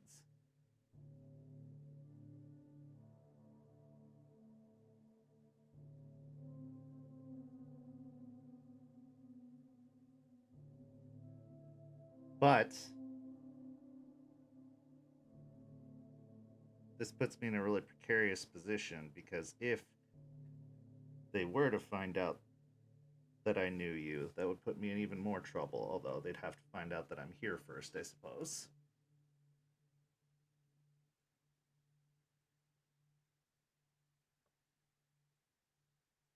What do you want with them?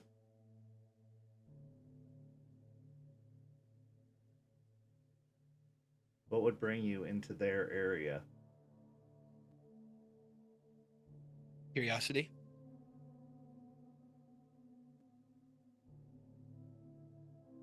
I get that.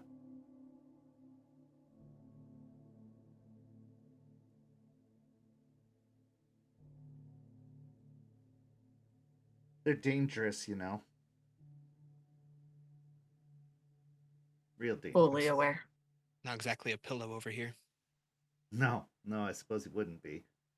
Like I said, I met some of your cousins, I guess, and they were, yeah, weren't friendly. I even killed one. Bad one.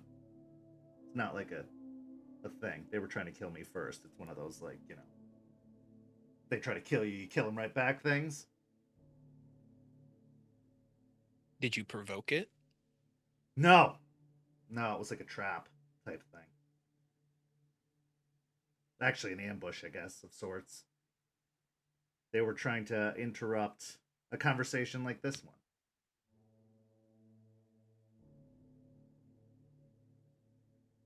But that's ancient history. Okay.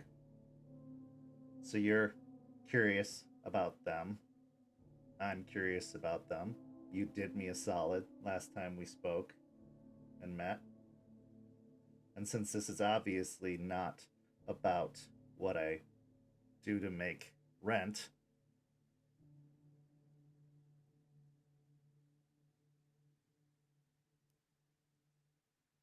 what are you looking to do? What do you really want to happen from this? You came to speak to me. Obviously, you were curious. Well, To be honest, at I this was point, curious too after getting a call back, which I wasn't expecting.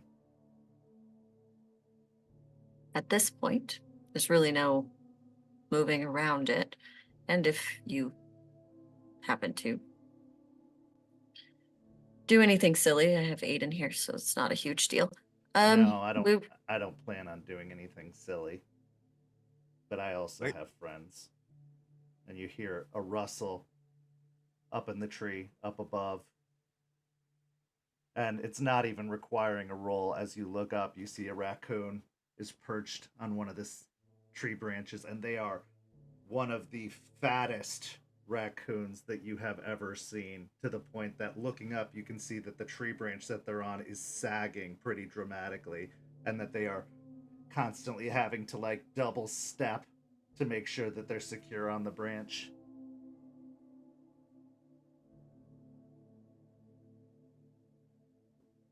Okay, sure. We want information on Bateman and his possible associates because they are dangerous to us.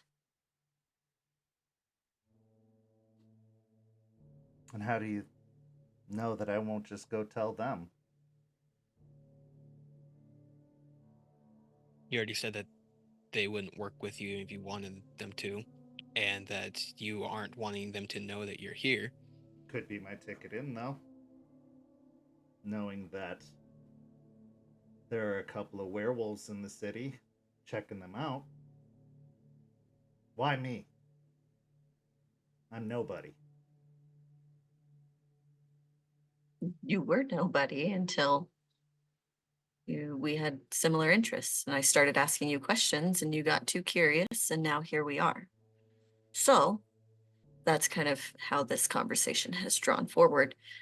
But are you planning on going to talk to them? Because I'm sure they know we're here. It's just a matter of how close we've gotten. No, I'm not planning on telling them. It doesn't benefit me in any way, and like Aiden so cleverly reminded me, it wouldn't do me any good anyway. Could I insight that with my specialty detect lies, just in case? Yeah, go ahead. Wits and insight, plus your specialty.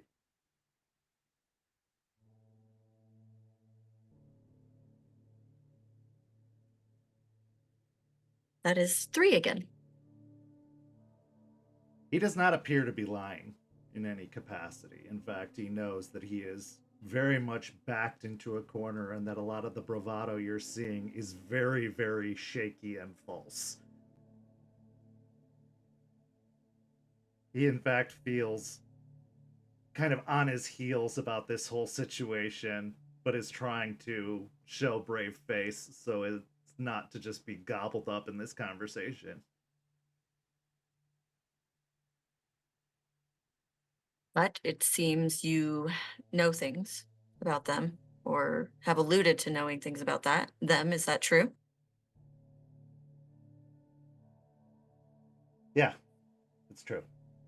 I know things.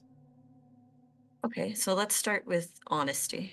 Why are you so interested in that building and that art company specifically?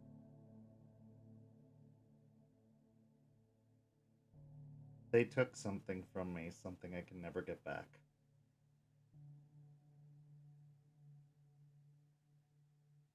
What would that be?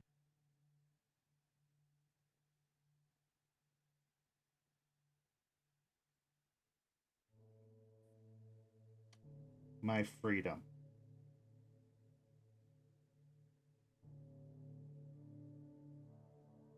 What do they have on you? It's nothing that they have on me. It's just something that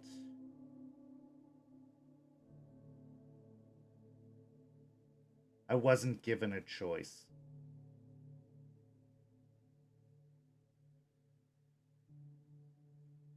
I know this is a unusual concept, but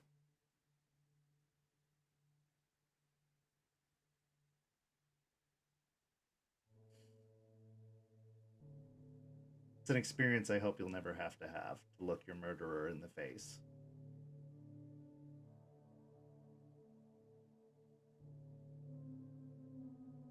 Unfortunately, I had to have it, and I dealt with it as best as I could. And I thought after dealing with it, I could maybe get that thing back, that thing that I needed, that thing that I wanted. The choice. I thought I'd get the choice back, but I didn't. I'm stuck like this.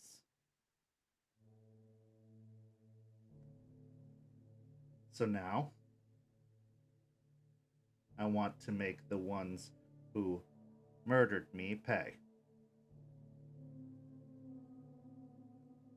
By killing them once and for all? Is it a vengeance tactic that we have?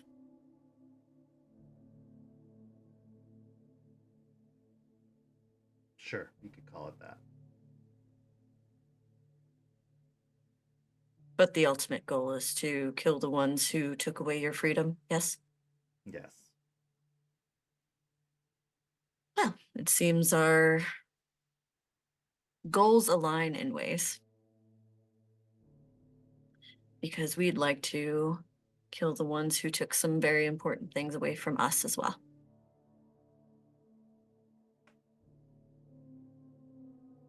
And after you have, then what?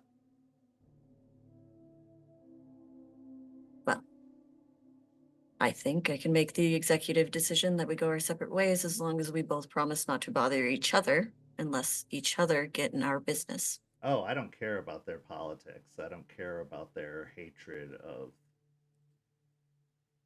your kind. No, I was happy being left alone.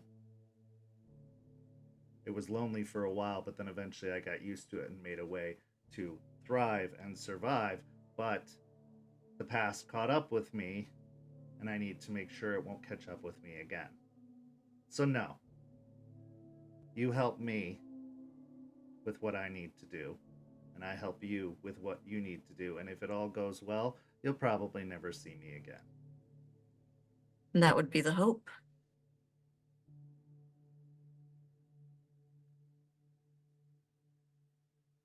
Okay. I can play.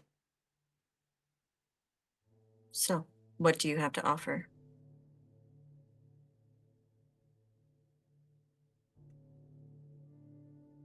depends on what you're already holding, doesn't it? Because I don't want to be sounding repetitive or unuseful. You must Why don't want something specifically. why could just don't you start- pretend like we're stupid and we know nothing about any of them or any of the things that are happening within that building, and we'll go from there.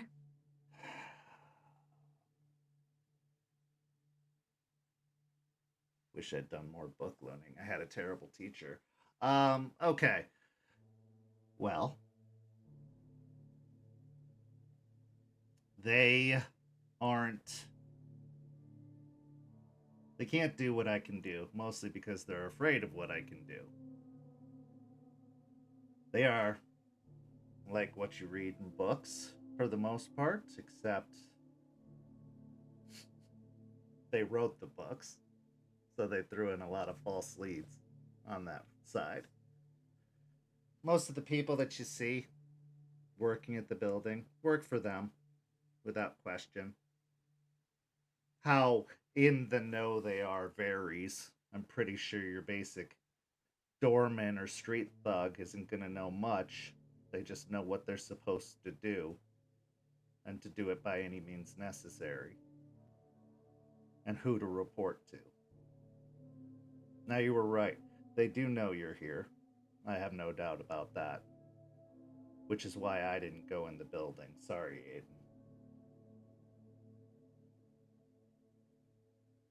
But every inch of that building is something that they control. Just like almost every inch of this city is something that they control in some way or another, whether it's distant or near. But if you're looking for any help from the police, if you're looking for any help from the government, if you're looking for any help from any of the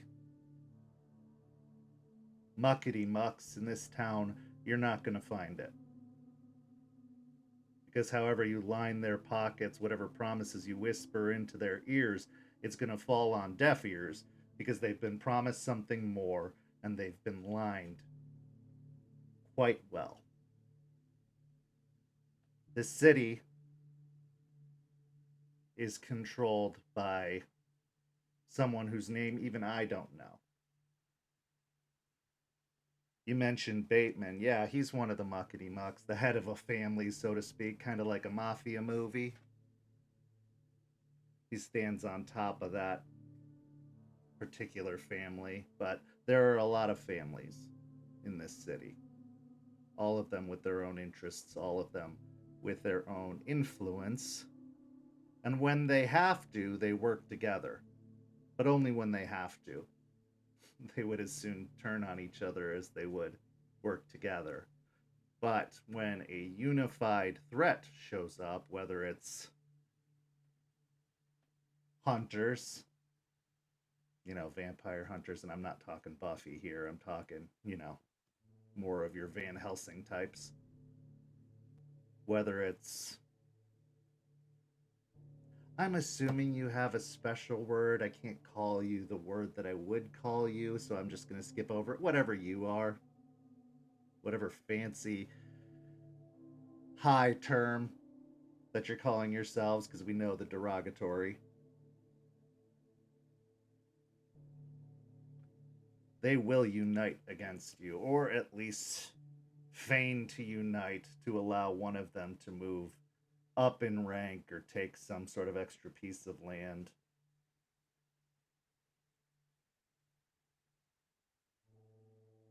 Their fancy word, and I'm breaking so many rules by doing this, but like I give a shit, is kindred.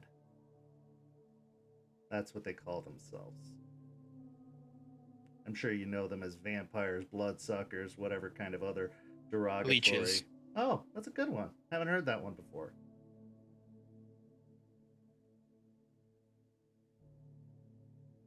That's their word. I always thought it was a little too posh. Let's just be honest. But that's what they call themselves. Who are you And going after? one of the families, particularly the Flowers, That's why I'm In a so family interested in the art. flowers.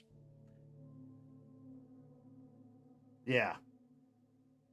Yeah, they love flowers. They love all things pretty. Music, art, even conversation. They were the ones that hurt me. So they have to pay. I don't really care about the rest, but really the rest are all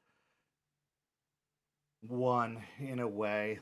They all work for, I guess, what you would consider the vampire mafia. It's kind of one big organization. Okay.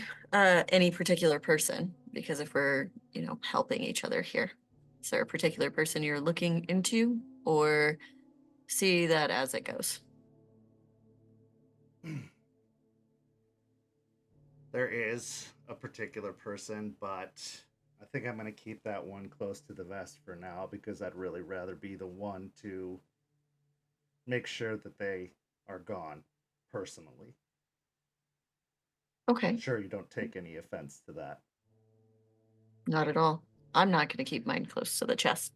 If there's a particular family that likes to rip arms and faces off, is there a particular family for that? There's a few of them. But if they like to do so in an anti authoritarian, no holds barred kind of way, yeah, there is. Any that you know by the name of Bloody Mary? Ooh, you're going big. You're not going for small fish, you're going for big fish. That's why I don't hang out on this side during the night.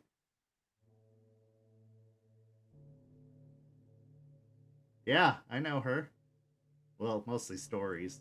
If I ever had to, stand across from her, I'd shit my pants. But you are going. You're batting for the bleachers. That's a tough get. Well, she had a particular interest in our downfall in the past, so we'd like to return the favor.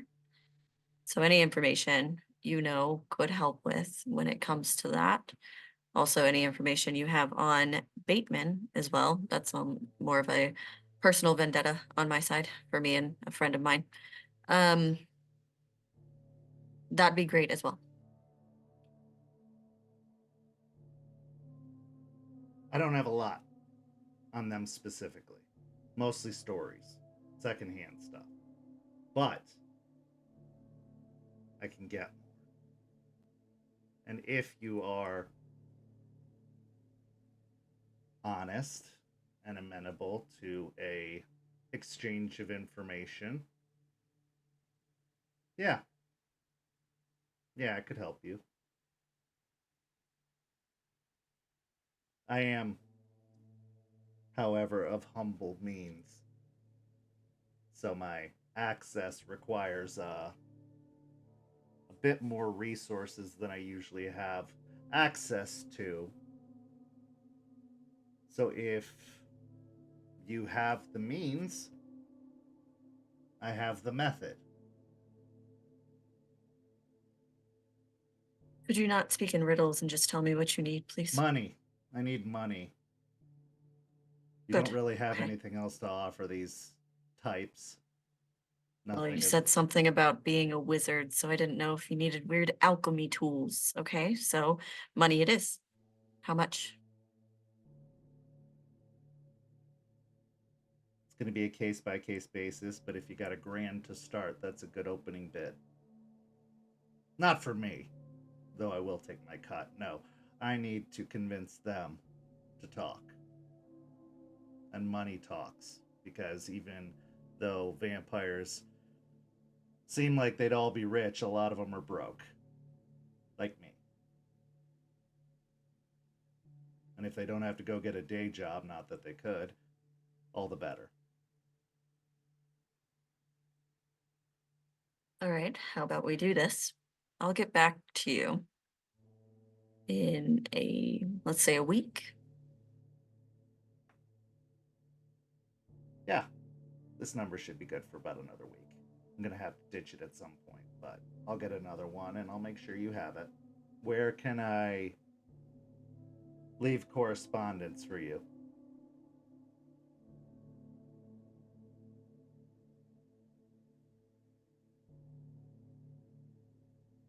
You can leave it. There's a table at Lettuce Lake next to where you can rent kayaks. You can leave it there. Okay. I can do that. You see a raccoon, and he looks up, dropping off the message, don't fret. And don't eat him. I don't know if that's a thing you guys do, but I like this one. It is a No. thing. And I don't eat raccoons. That's not They're pretty something good. I'm. Well, don't Just a eat little this fat. one. That one seems like it would be pretty gristly. It's probably not something you're looking for, Aiden. No. I'm hungry though. Well, we've got tacos waiting. So. Well, then I won't take up too much of your time. Figure out if you can get the money. And we'll do business. Sounds good. I'll be seeing you soon, Mr. Spud. Spud. Aspen, Aiden. Be safe out there. And don't linger down here too long. Sun starts to get low and things get hairy. That I've got a weird long joke? journey ahead of me myself. Oh, no, not at all. Dangerous. They get dangerous. Sorry. Oh, okay. I forgot who I was talking to.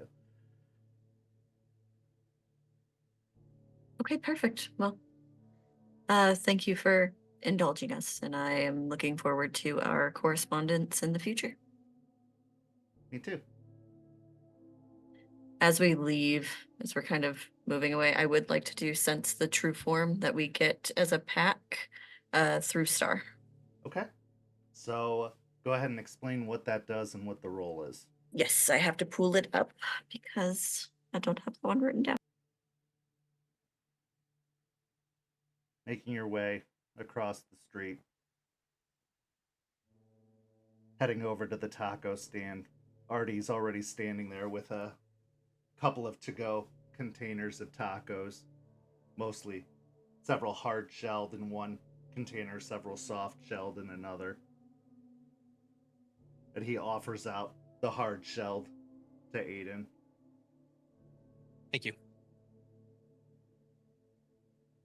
Looking back over your shoulder, Aspen reaches out to the spirits, beckoning for the aid granted by Star, who, despite the time of day, always shines down upon Gaia, always can be felt and be seen by members of this particular pack because of the bond that they've forged, because of the attachment as a patron to a pack. Go ahead. Yes. So, specifically, what the gift does is a guru can sniff and smell different supernaturals. It is a pool of wits and wisdom, and it is 1 willpower. Okay. So as you focus your will, pushing yourself, pushing your senses outward in the direction of Spud, who lingers behind, still staying within that park, go ahead and make the roll.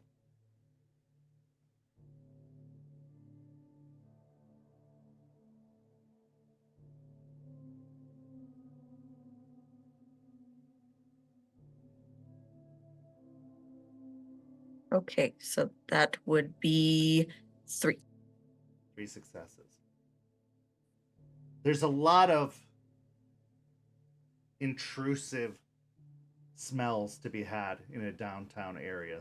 The smell of oil, the smell of exhaust, even the smell from the taco stand is pretty profound in this area.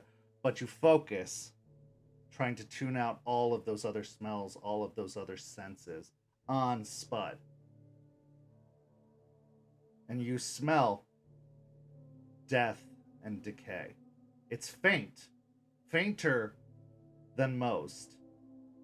If you were to smell a vampire using these senses, it'd be like smelling an autopsy in progress. But this smells as if it just brushed past death.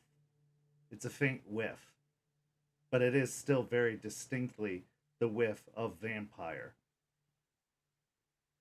And as you are tuning into those senses, you see a Zippo light on the other side and lift up to the cigar, which is now sticking out of Spud's mouth.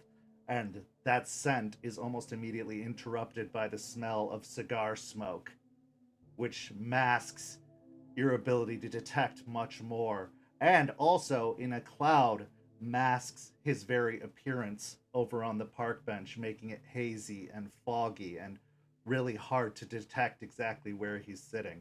Eventually, this moving cloud rises up off of the bench and starts to make its way away down a side street nearby until it's out of sight. With the tacos in hand and information gained, you start making your way back to the car. Do you have any other intentions or anything else you'd like to say before we transition to our next scene? I do want to turn to Artie and Aiden. This is going to be hard to explain to everyone later. Yeah.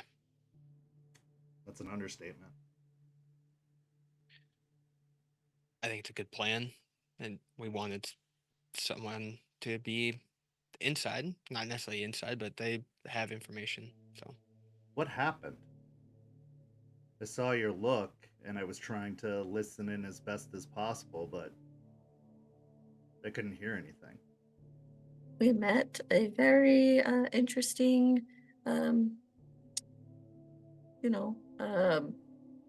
leech, and it was an interesting conversation, and we may have mutual goals that will benefit us, but also could cause a lot of issues if he decides that he wants to betray us at any point. So, and so that's long story short. So I'm gonna let that ruminate in your brain for a little bit.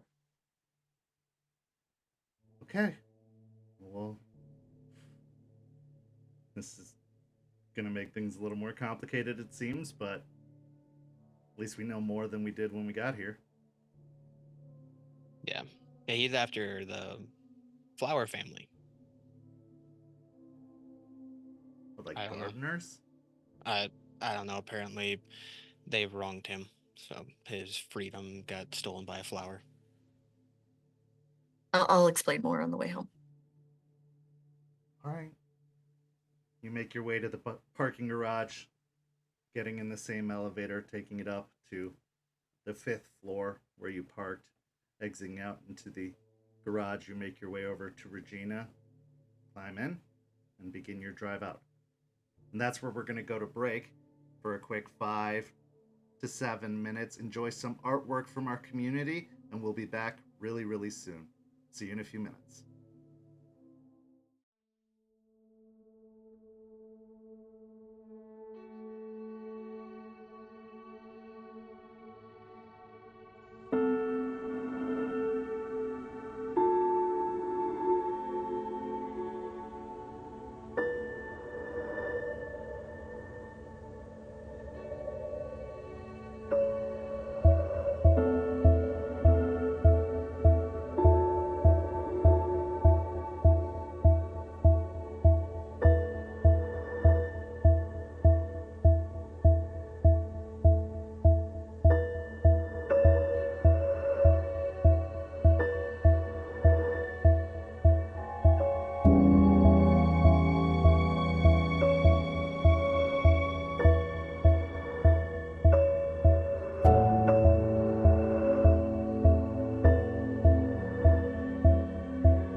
everybody had a good break in the first half. A lot happened. A lot was uncovered. A lot of discoveries were made. The pack potentially gained a new ally after a conversation with Spud in downtown Tampa. But trust is a very fickle thing. It's something that's built, it's something that's strengthened over time, and sometimes the pack needs to ensure that the trust amongst one another is solid before they can really pursue solid trust outside of the pack. So Lucas and Jester, in an attempt to forge some trust of their own and have a conversation, have decided to get together for a bit of a spar, a little bit of training. Tonight, or I should say today, on this particular late afternoon, early evening, they found themselves in the trailer park belonging, or where I should say the residence of Eliza Ross, the stargazer Theurge, belongs. So pulling up to the training area, Jester on her motorcycle, Shaw in his truck. You're parked outside of the trailer itself, which is still a little rough around the edges, especially this being your first visit, Lucas. You can see that this has gone through better days, but it looks like it is actually on the mend, on its way back. You can see new shutters, new storm shutters have been installed near the windows of this trailer, which is at the very end, the very back of the trailer park itself, which has a kind of overgrown grass field beyond it. It doesn't butt up against any other buildings or any other units. And Jester, you would know that out back of the trailer would be a pretty safe place for a spar, seeing as you might not want to spend too much time on the cairn grounds, especially in such an activity. And you are still getting to know Lucas, and so it's better to do so with perhaps a little bit of oversight. So as you both climb out of your vehicles, the scene is yours to start. Is there any open dirt around the trailer? Like a clear spot? There doesn't seem to be any in front or alongside of the trailer, as it is, facing several other trailers that line this, broken concrete street that goes down between them. But you could assume around back of the trailer there would be, yes. Lucas will dig around in the back of his truck, opening up one of the work boxes, and he'll take out a little baggie, and then reach in the cab and grab a bottle of water, and then grab a large duffel bag and kind of toss it over his shoulder as he's digging through. It hits the ground, and you hear wooden rattling inside of it. Jester will climb off the bike. She has double bag slung along like her shoulders, but she will reach in a small bag or a saddle bag and pull out a pack of beer and a water bottle and a bag of tacos. Lucas will turn around and look at her, look at the beer. It's not for me. It would have been perfect, but fair. We can have it after. That's fair. No need for you to bring your clave. Don't worry about that. Oh, okay. He'll grab the bag and kind of look at Jester for a second, and then reach back inside the truck and grab a hat out of the truck, and he'll throw that hat on.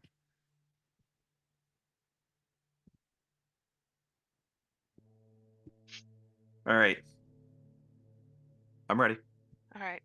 She'll first walk to the front door and knock on it, set the tacos and the beer. We're going to be out back, she'll call. And then, come on, let's head around back. Lead the way. Making your way around the side of the trailer, you pass by, Jester, the window that was once shattered when the constellation globe was thrown out through it, but it looks like the window is now replaced fully. It looks like all the damage that has been done has been removed and cleaned up. And as you pass along to the back of the trailer, this is actually where you spot Eliza. She seems to be hard at work herself, taking advantage of the hours before dark, and from what you can see, it looks like she is constructing a garden bed off to one side that A lot of the grass has been cut off, the dirt has been tilled. There's even some bags of dirt stacked off to one side, as well as several 2x4s that are lining the side that she's been using to construct a box around a certain given area. And as she's working, she turns and hears you coming, and a smile kind of wrinkles her features and breaks out across her face. Jester. Lucas. Evening. Evening. Ma'am. New Sorry, project? I didn't hear you come. Oh. Old project made new again. What can I do for you? Lucas will hold out the little bag. Why don't you go ahead and add this to the collection? She accepts the bag, and she holds it in her hand for a moment and stares at it. Then looks at you, and her face is still. But then after a moment clutches the bag. Fellow Grand Damasi. That's oleander, so you be careful with that. I know a thing or two. But yes, I appreciate the warning. What can I do for you both? Well, would you mind if we practiced here? Lucas is going to teach me a few tips about claves. Absolutely. There's a good patch back there. I haven't started tilling it yet, so it's all yours. Maybe if nothing else, you'll beat down the ground a little bit. Thank you. Also, I brought beer and tacos. They're around the front. I thought you were inside. Appreciate it as always, Jester. I'll go pick those up. She takes a shovel and stamps it into the dirt, and then wipes off her hands, pulls off some gardening gloves, and sets them off to the side before she smiles and starts making her way around the trailer to the front.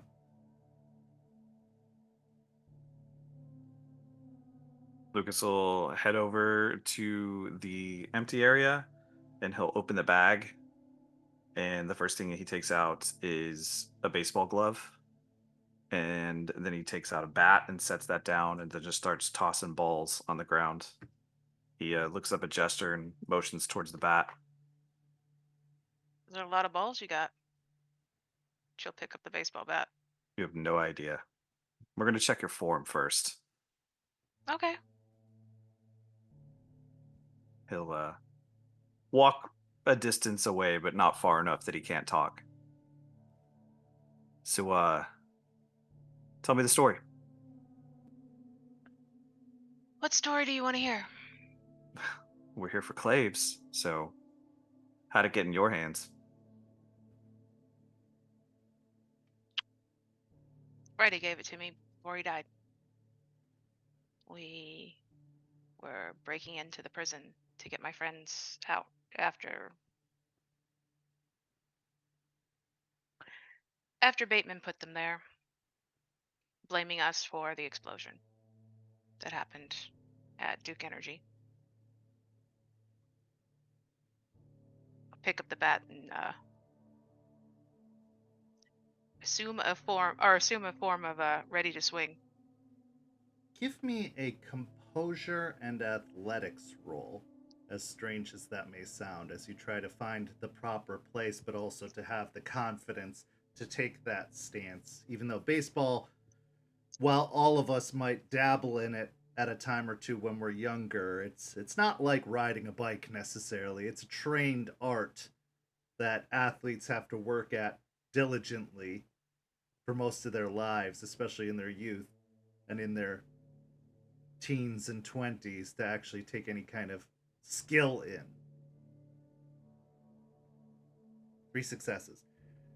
Finding a position, finding a stance, giving the bat a couple of casual swings. You assume a stance, and Lucas, while it's not perfect, it's not the worst you've seen for sure, and it could work.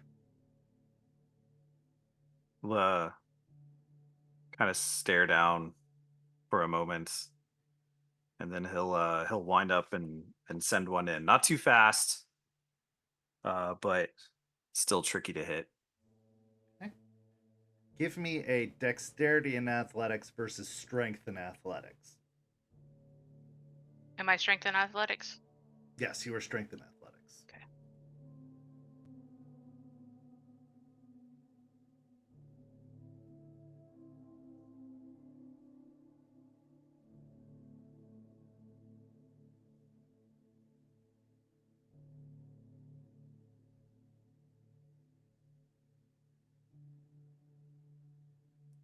Okay. So as you pitch the ball, it sails in a good straight arc directly towards what would be considered the plate of sorts. And as it sails past, Jester gives a good meaty swing and connects with the ball, sending a pretty good ground ball off past you further into the field beyond. Lucas So- will Go nod ahead. and kind of cross his arms. Okay. So I can go into more detail on the story, but I have a question for you first. Back and forth is perfectly logical. You heard what Aspen said. We're pretty much in an active war zone. Why are you staying? Yeah, I could leave. I suppose that's the smart thing to do. Undermanned, underpowered. But a person like me, I feel like that's exactly where I belong. Am I saying you guys are capable without me? Maybe not. Remains to be seen. But truth is, I got brought here for a reason. I got visited, got told to come here, came here, did a thing. I don't think the reason I was brought here was to just fight some Banes and move on. Help build a cairn? Yeah, that was pretty cool. Kind of hard to beat that one. That's going to go on the list.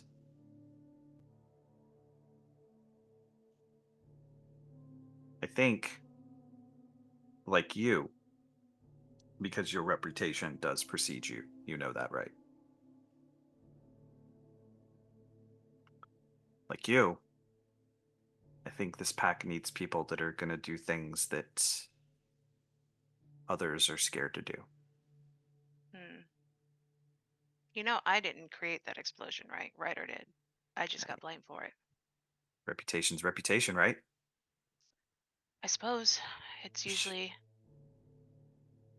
usually, you know, depends on if it's earned or not.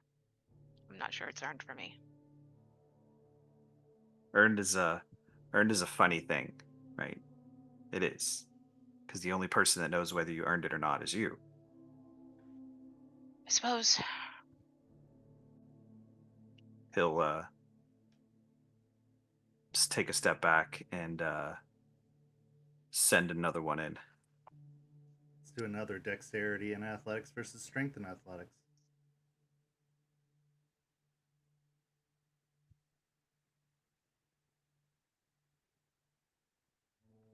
This time the ball whizzes past Jester. She doesn't even get a piece of it as she swings. It just sails past into the grass beyond. Damn it.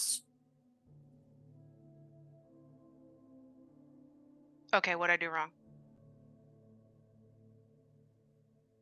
You're leading with your left. All right. Lead with your hips, not your feet. I know this feels like he's gonna do something, but it's so much more simple than that when it comes to these things that we carry, right? It's about accuracy.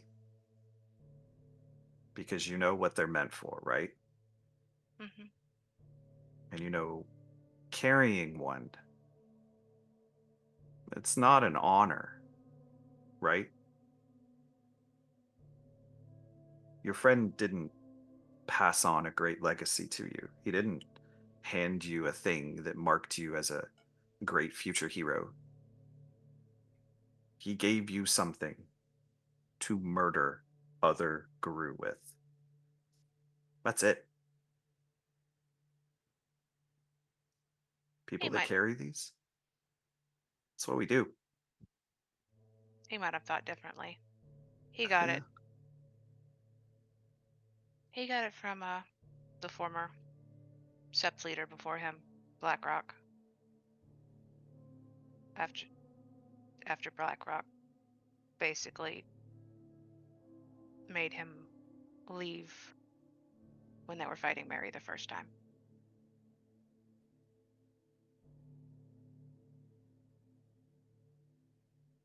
They all have stories.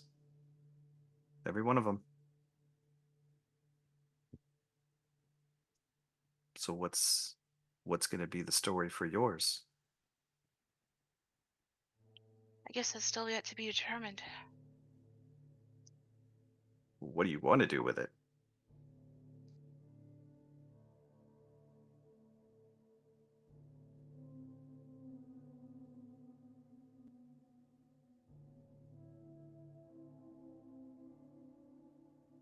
Something I don't even know if it's possible.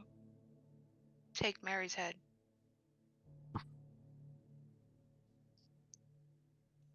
I think something sharp enough definitely could manage that. So I'll make you a promise. If we get into that situation, you've got more history with her than I do. That's your kill. Thanks. Funny thing is, I don't even know. It's not really even my history as much. A little bit. It's not mine.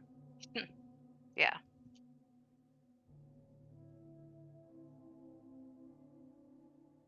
He'll take a step back and send another one in. Okay. Roll me a dex and athletics. This time, Jester, I want you to roll me a strength and melee. As a bat, when used as a weapon, resorts to melee. When used for sport, it could be considered athletics, but as you think of Bloody Mary and that frustration over that last matched or that last missed pitch starts to well up inside of you, you tighten your grip on the bat a little more and stop viewing this as a game, but viewing this as a test, a trial. Because even just a month or so ago, you didn't know Lucas from Adam, he's been asking some very pointed questions. And that pride of carrying the clave in some way, that legacy that you feel when you hold it, may have been called into question ever so slightly in this instance. So as the ball sails towards you, Lucas? I have a question. Mm-hmm. Just asking, but I think it's going to be a no. My specialty with clave cannot be used here, right? Cannot be used here. Okay. You are using a bat. Right. Thought I'd ask. Clave might have a wider blade at a certain point or have a different dimension. Definitely a different weight and feel when swinging it. So it wouldn't apply in this particular instance. I'm going to spend a willpower. I got 3 successes. So this time again, you feel the bat make contact with the ball, and another good ground ball sails past you, Lucas.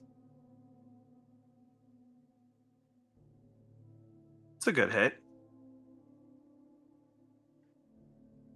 She was in the prison. We'd come across 2 guards with guns right outside of the solitary confinement my friends were in. And the gunshots went off, so everyone was alerted, at least in that area. And there she came. And he locked me in solitary confinement while he faced her alone.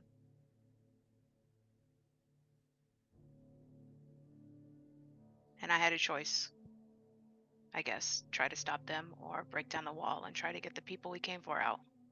I chose to get them out and come back for him. Except when I turned around, he was already outside with large piece of the clave in him, and he was missing an arm. He didn't make it off the road alive.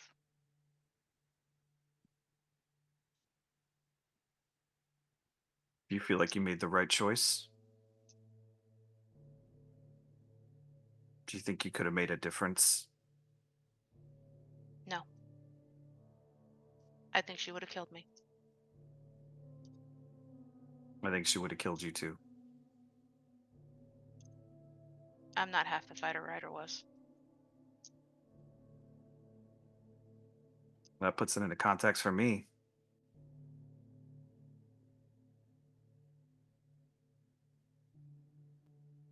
Why do you think that he did that?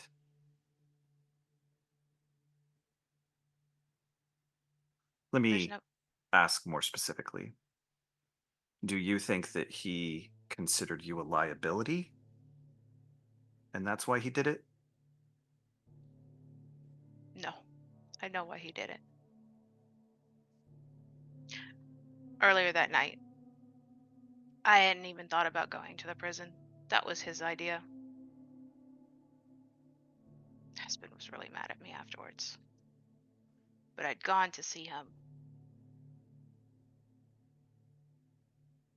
to try to make a peace. And I told him I would be okay with him. Things would be straight with us if he taught me. And if he sought a way to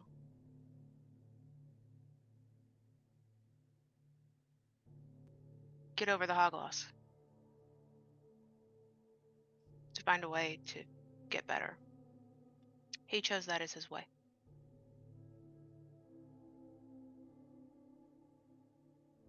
Okay. To make you angry? No. Never angry, really. Sad.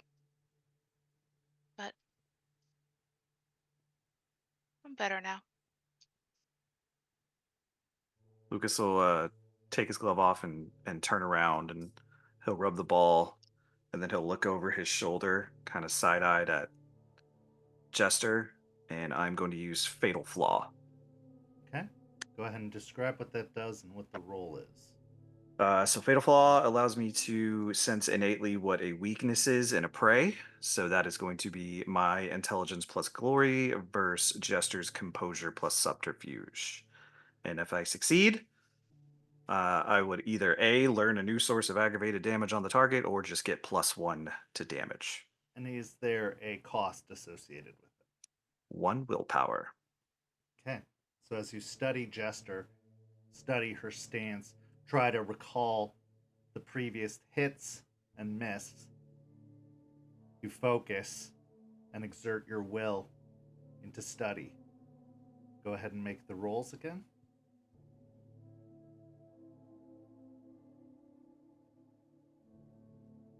Composure and subterfuge, you said? Okay. I got 2. Okay.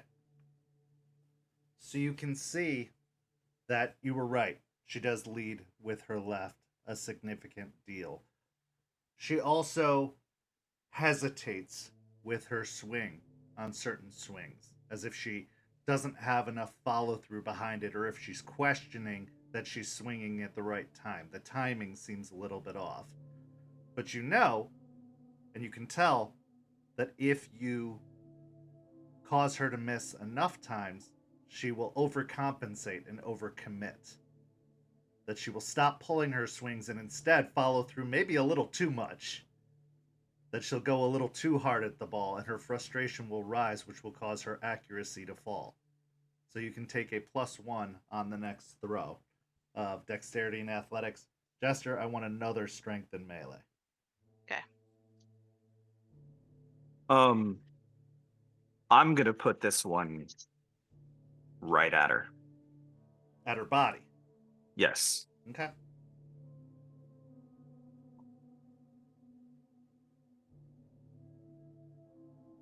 I'm going to spend another willpower.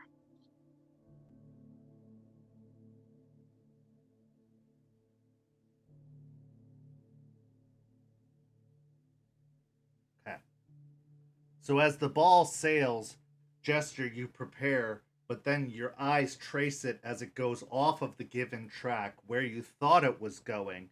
And as you try to bring up the bat more to defend yourself than to swing properly at the ball sails underneath and hits you in the side, doing 1 aggravated health damage. As you feel it crack into your side and you feel your ribs strain ever so slightly, go ahead and take a point of rage as the ball makes contact. Son of a bitch. Lucas will put his arms out. It's just baseball. You are just as annoying as Ryder. What I'm confused about is that you're just sad?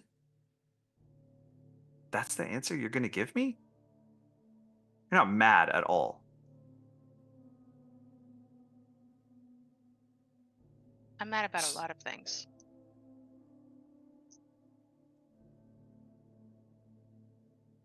But not that.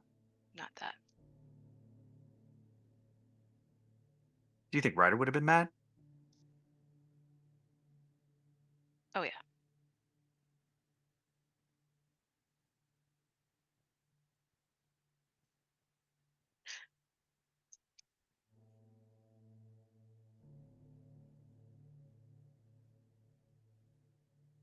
Lucas, roll me a composure and resolve check.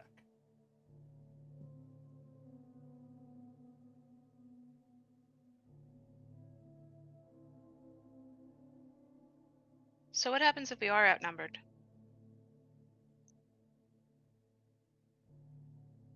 And Aspen makes the decision to stay and fight. Will you stay? Oh. No. Absolutely not. And for one reason, and I can tell you exactly what that reason is, and it's an easy decision. She's the alpha. I'm not going to stop in the middle of that thing and challenge her decision as an alpha because the alpha can't be challenged in a time of war. At least that's the old rules. Some people say, fuck the old rules. It is what it is. But if she made the decision, if she decided that we all had to leave and she was going to hold the line, I'd make No. sure every one of you got out of there. Oh, no. That's not what I meant. I meant if she decided that we stayed. All of us. Would you stay or would you leave? And we're outnumbered. Mm-hmm. Sounds like a bad decision to me. Maybe it is. Would you follow it? I think it is my duty as who I am and what I am to question that decision. Okay. But that didn't answer my question. Lucas, as you're mulling over your answer, ready for a retort of some kind, you feel the tingling starting at the base of your spine, working its way up. Now, because of your 5 successes on that composure check, no one else can tell that you're feeling it. You maintain a good posture, a good poise, but you definitely feel the crawling up your back, like little pinpricks, almost like tiny paws or nails climbing up your back, getting up towards the base of your back, nearing your shoulder. But you may continue the conversation as if nothing's happening. Look, I'll give you the answer from 2 different sides. I'll give you the Shadow Fang or the Shadow Lord answer and the Silver Fang answer. Silver Fang answer is I would do my duty. And I would follow my alpha. The Shadow Lord answer is not every question is as easy as black and white, and not every scenario is as nuanced as yes and no. So given the scenario, I would assess the situation and either find another way or leave.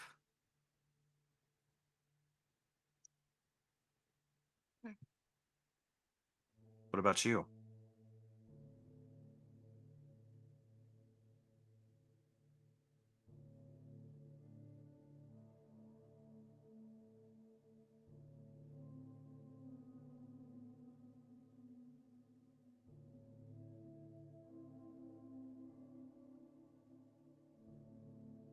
I was also called here a few years ago.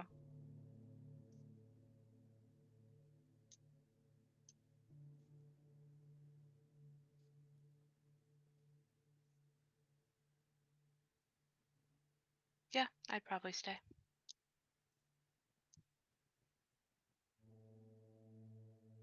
He'll As you're take a locked. step back. Go ahead. Oh, and deliver another pitch. Okay, give me a dexterity and athletics versus strength and melee. I'm gonna use Raging Strike. Okay. And go ahead and describe what that does and what it costs. Spend a rage check, which I made, and it will give me my glory, which is 2, and extra dice for an attack roll. Okay, so you can add those 2 extra dice to your swing.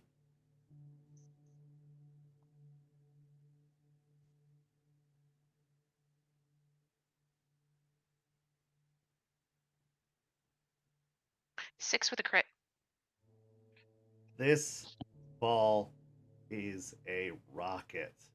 As it strikes the bat, the sound of the wood hitting the ball itself crackles, almost like the fireworks that have been heard over the last few days and nights throughout the city. The ball rockets its way in a straight or a diagonal arc up over your head, Lucas. A straight shot that you know as a baseball fan would be out to middle the center field area, but it goes further and further and further. And were this a traditional baseball field, it would be not just into the bleachers, but likely over them, possibly even exiting the stadium itself. That ball is going to be hard to find when it's cleanup time. It is way, way out there. Looking after the ball as it's gone, Eliza's voice breaks the silence. That a girl, Jester?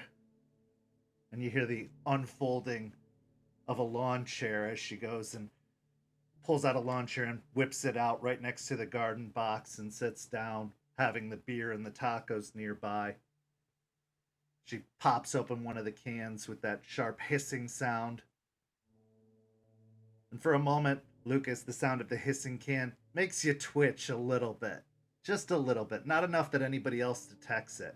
But it is a familiar sound to what you know is crawling up your spine as we speak.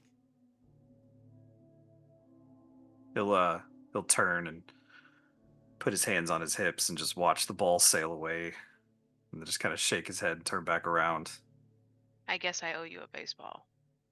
I'm probably a bat too, by the sounds of it. We got to get you on a roster. Any roster.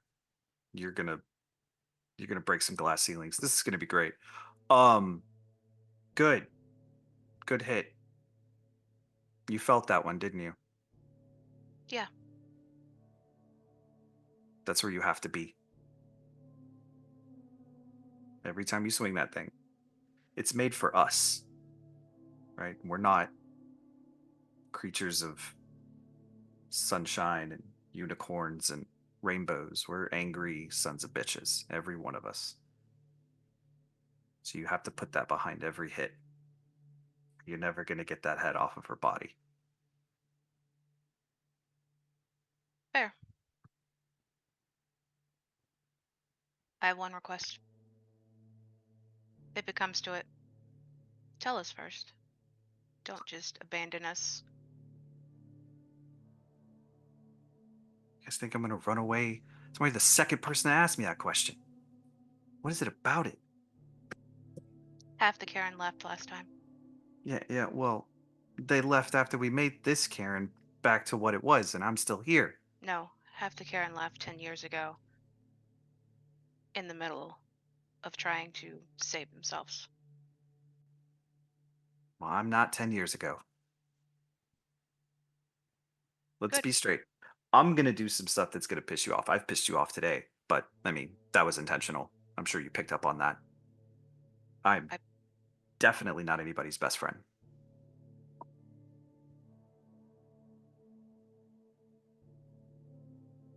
Eliza is sitting kind of solemnly as Jester recounts the story of a decade previous, but she takes a drink from the beer and drinks and drinks and drinks until the can is empty, which she sets down beside her, and then she pushes herself up with a grunt from the lawn chair and says, "So, Mr. Shaw, do you always do the pitching? Or do you think you could take a couple slices yourself? It's been a while since I played me a good game." I got more bats. "Do you mind, Jester? Oh no, I could use a beer. Help yourself, darling." Thanks.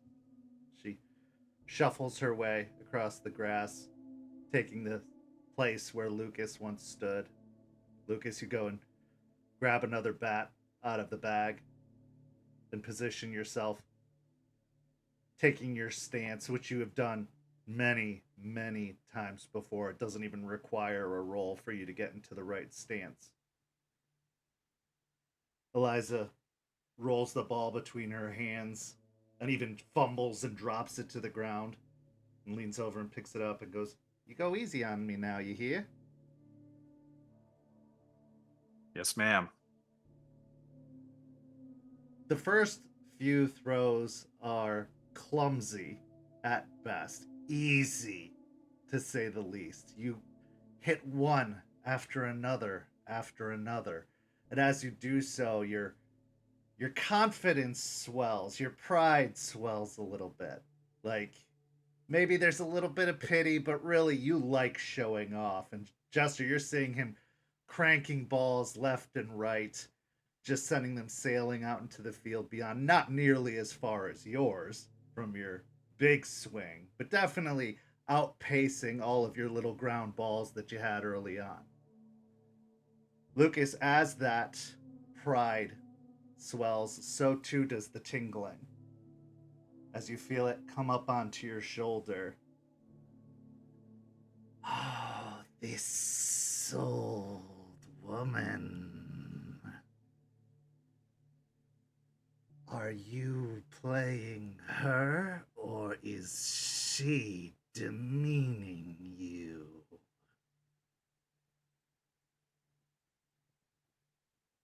I'm gonna pretend like I didn't hear anything. She throws a few more. You hit a few more. This is a waste of time, Lucas. We have an arrangement, and I am being as patient as I can be.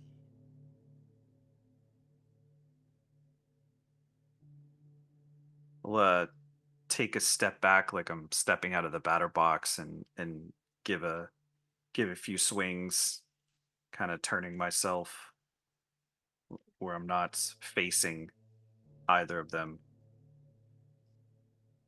I know. We're gonna get there. Touching stories are all well and good, but you're not good, Lucas.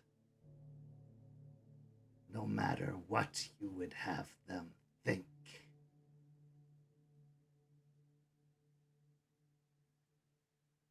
I'll take a step back into the batter's box and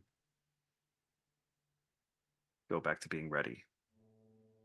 This time I'd like you to make the swing of melee and strength. However, I'd like you to do it at a -2, as your brain is now separated, distracted, to say the very least.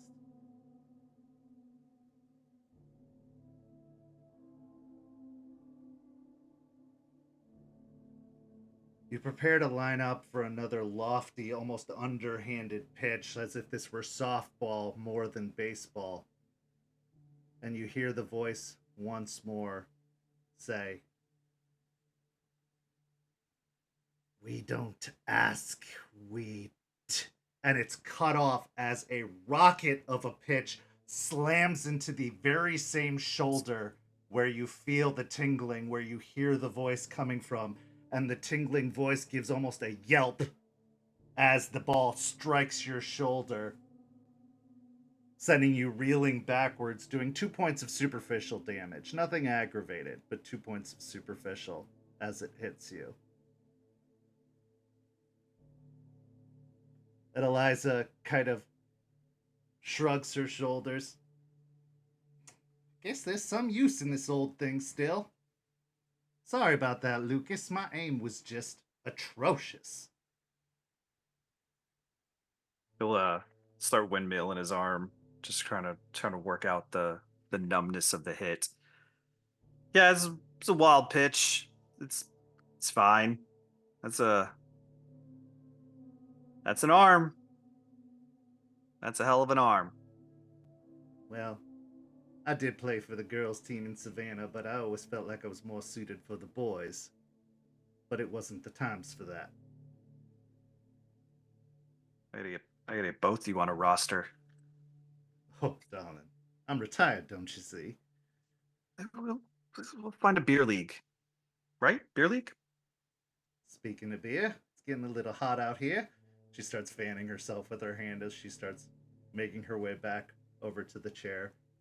As she turns her back to Lucas and could just see Jester, she gives a wink as she approaches the folding chair and leans down and helps herself to another one of the beers.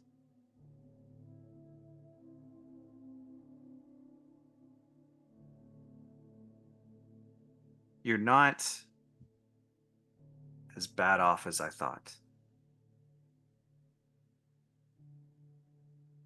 Next time we'll do it for real. Okay. With that, we'll transition to our final scene of the evening.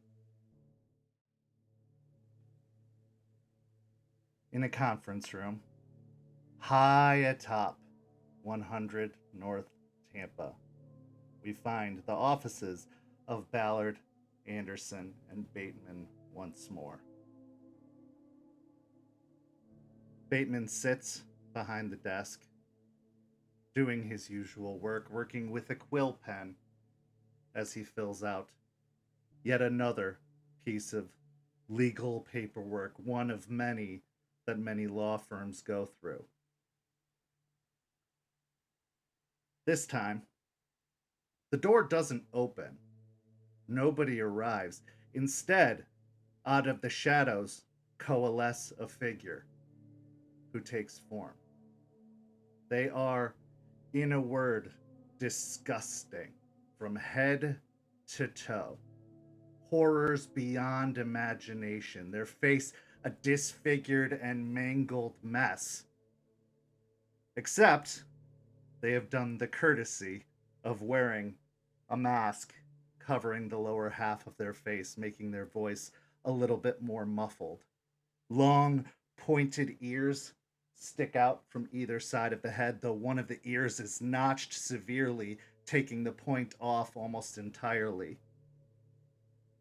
As they loom closer, they wear a similar style business suit, refined and well tailored. In their hand, they hold several pieces of paper, which, as they approach the desk, they slide across, saying, "The daily briefings."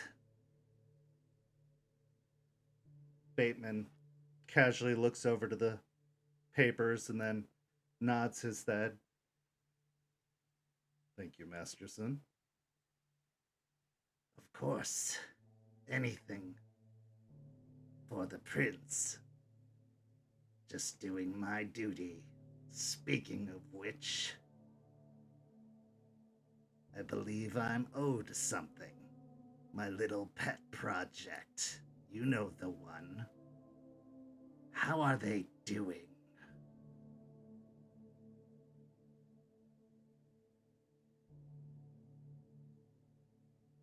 "They've been doing quite well, but I'm not done with them yet. Our arrangement was when I was done, they would be yours. Of course. I'm in no rush. We have forever, after all, don't we?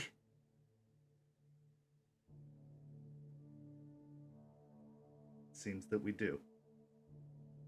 Although it's time for some escalation. It's time for a change. Wouldn't you agree? I've seen many changes, Bateman. What's one more? One more indeed. And that is where our session will come to a close. Thank you so much to these incredible players. Thank you to everybody who stuck with us. I know that first half was very, very long, but I think it was totally worth every single second. This week on the St. Pete by Night Twitch channel, we have, well, let's see, it's Tuesday. So on Thursday, we have Don't Get Caught. On Friday, we have What the Hell Is That? Our Hunter the Reckoning Chronicle. On Saturday, we have another amazing After Dark, and our guests this week will be the Blank Bodies podcast. So if you have not listened to that podcast before, go listen to it. If you didn't catch our last After Dark, we had Rachel J. Wilkinson, the creator of Port Saga. So go back and listen to that one. Like, seriously, it was so worth it. And also go check out Port Saga. I am addicted to it right now. I'm listening to it almost every day. So you should take a chance and go listen.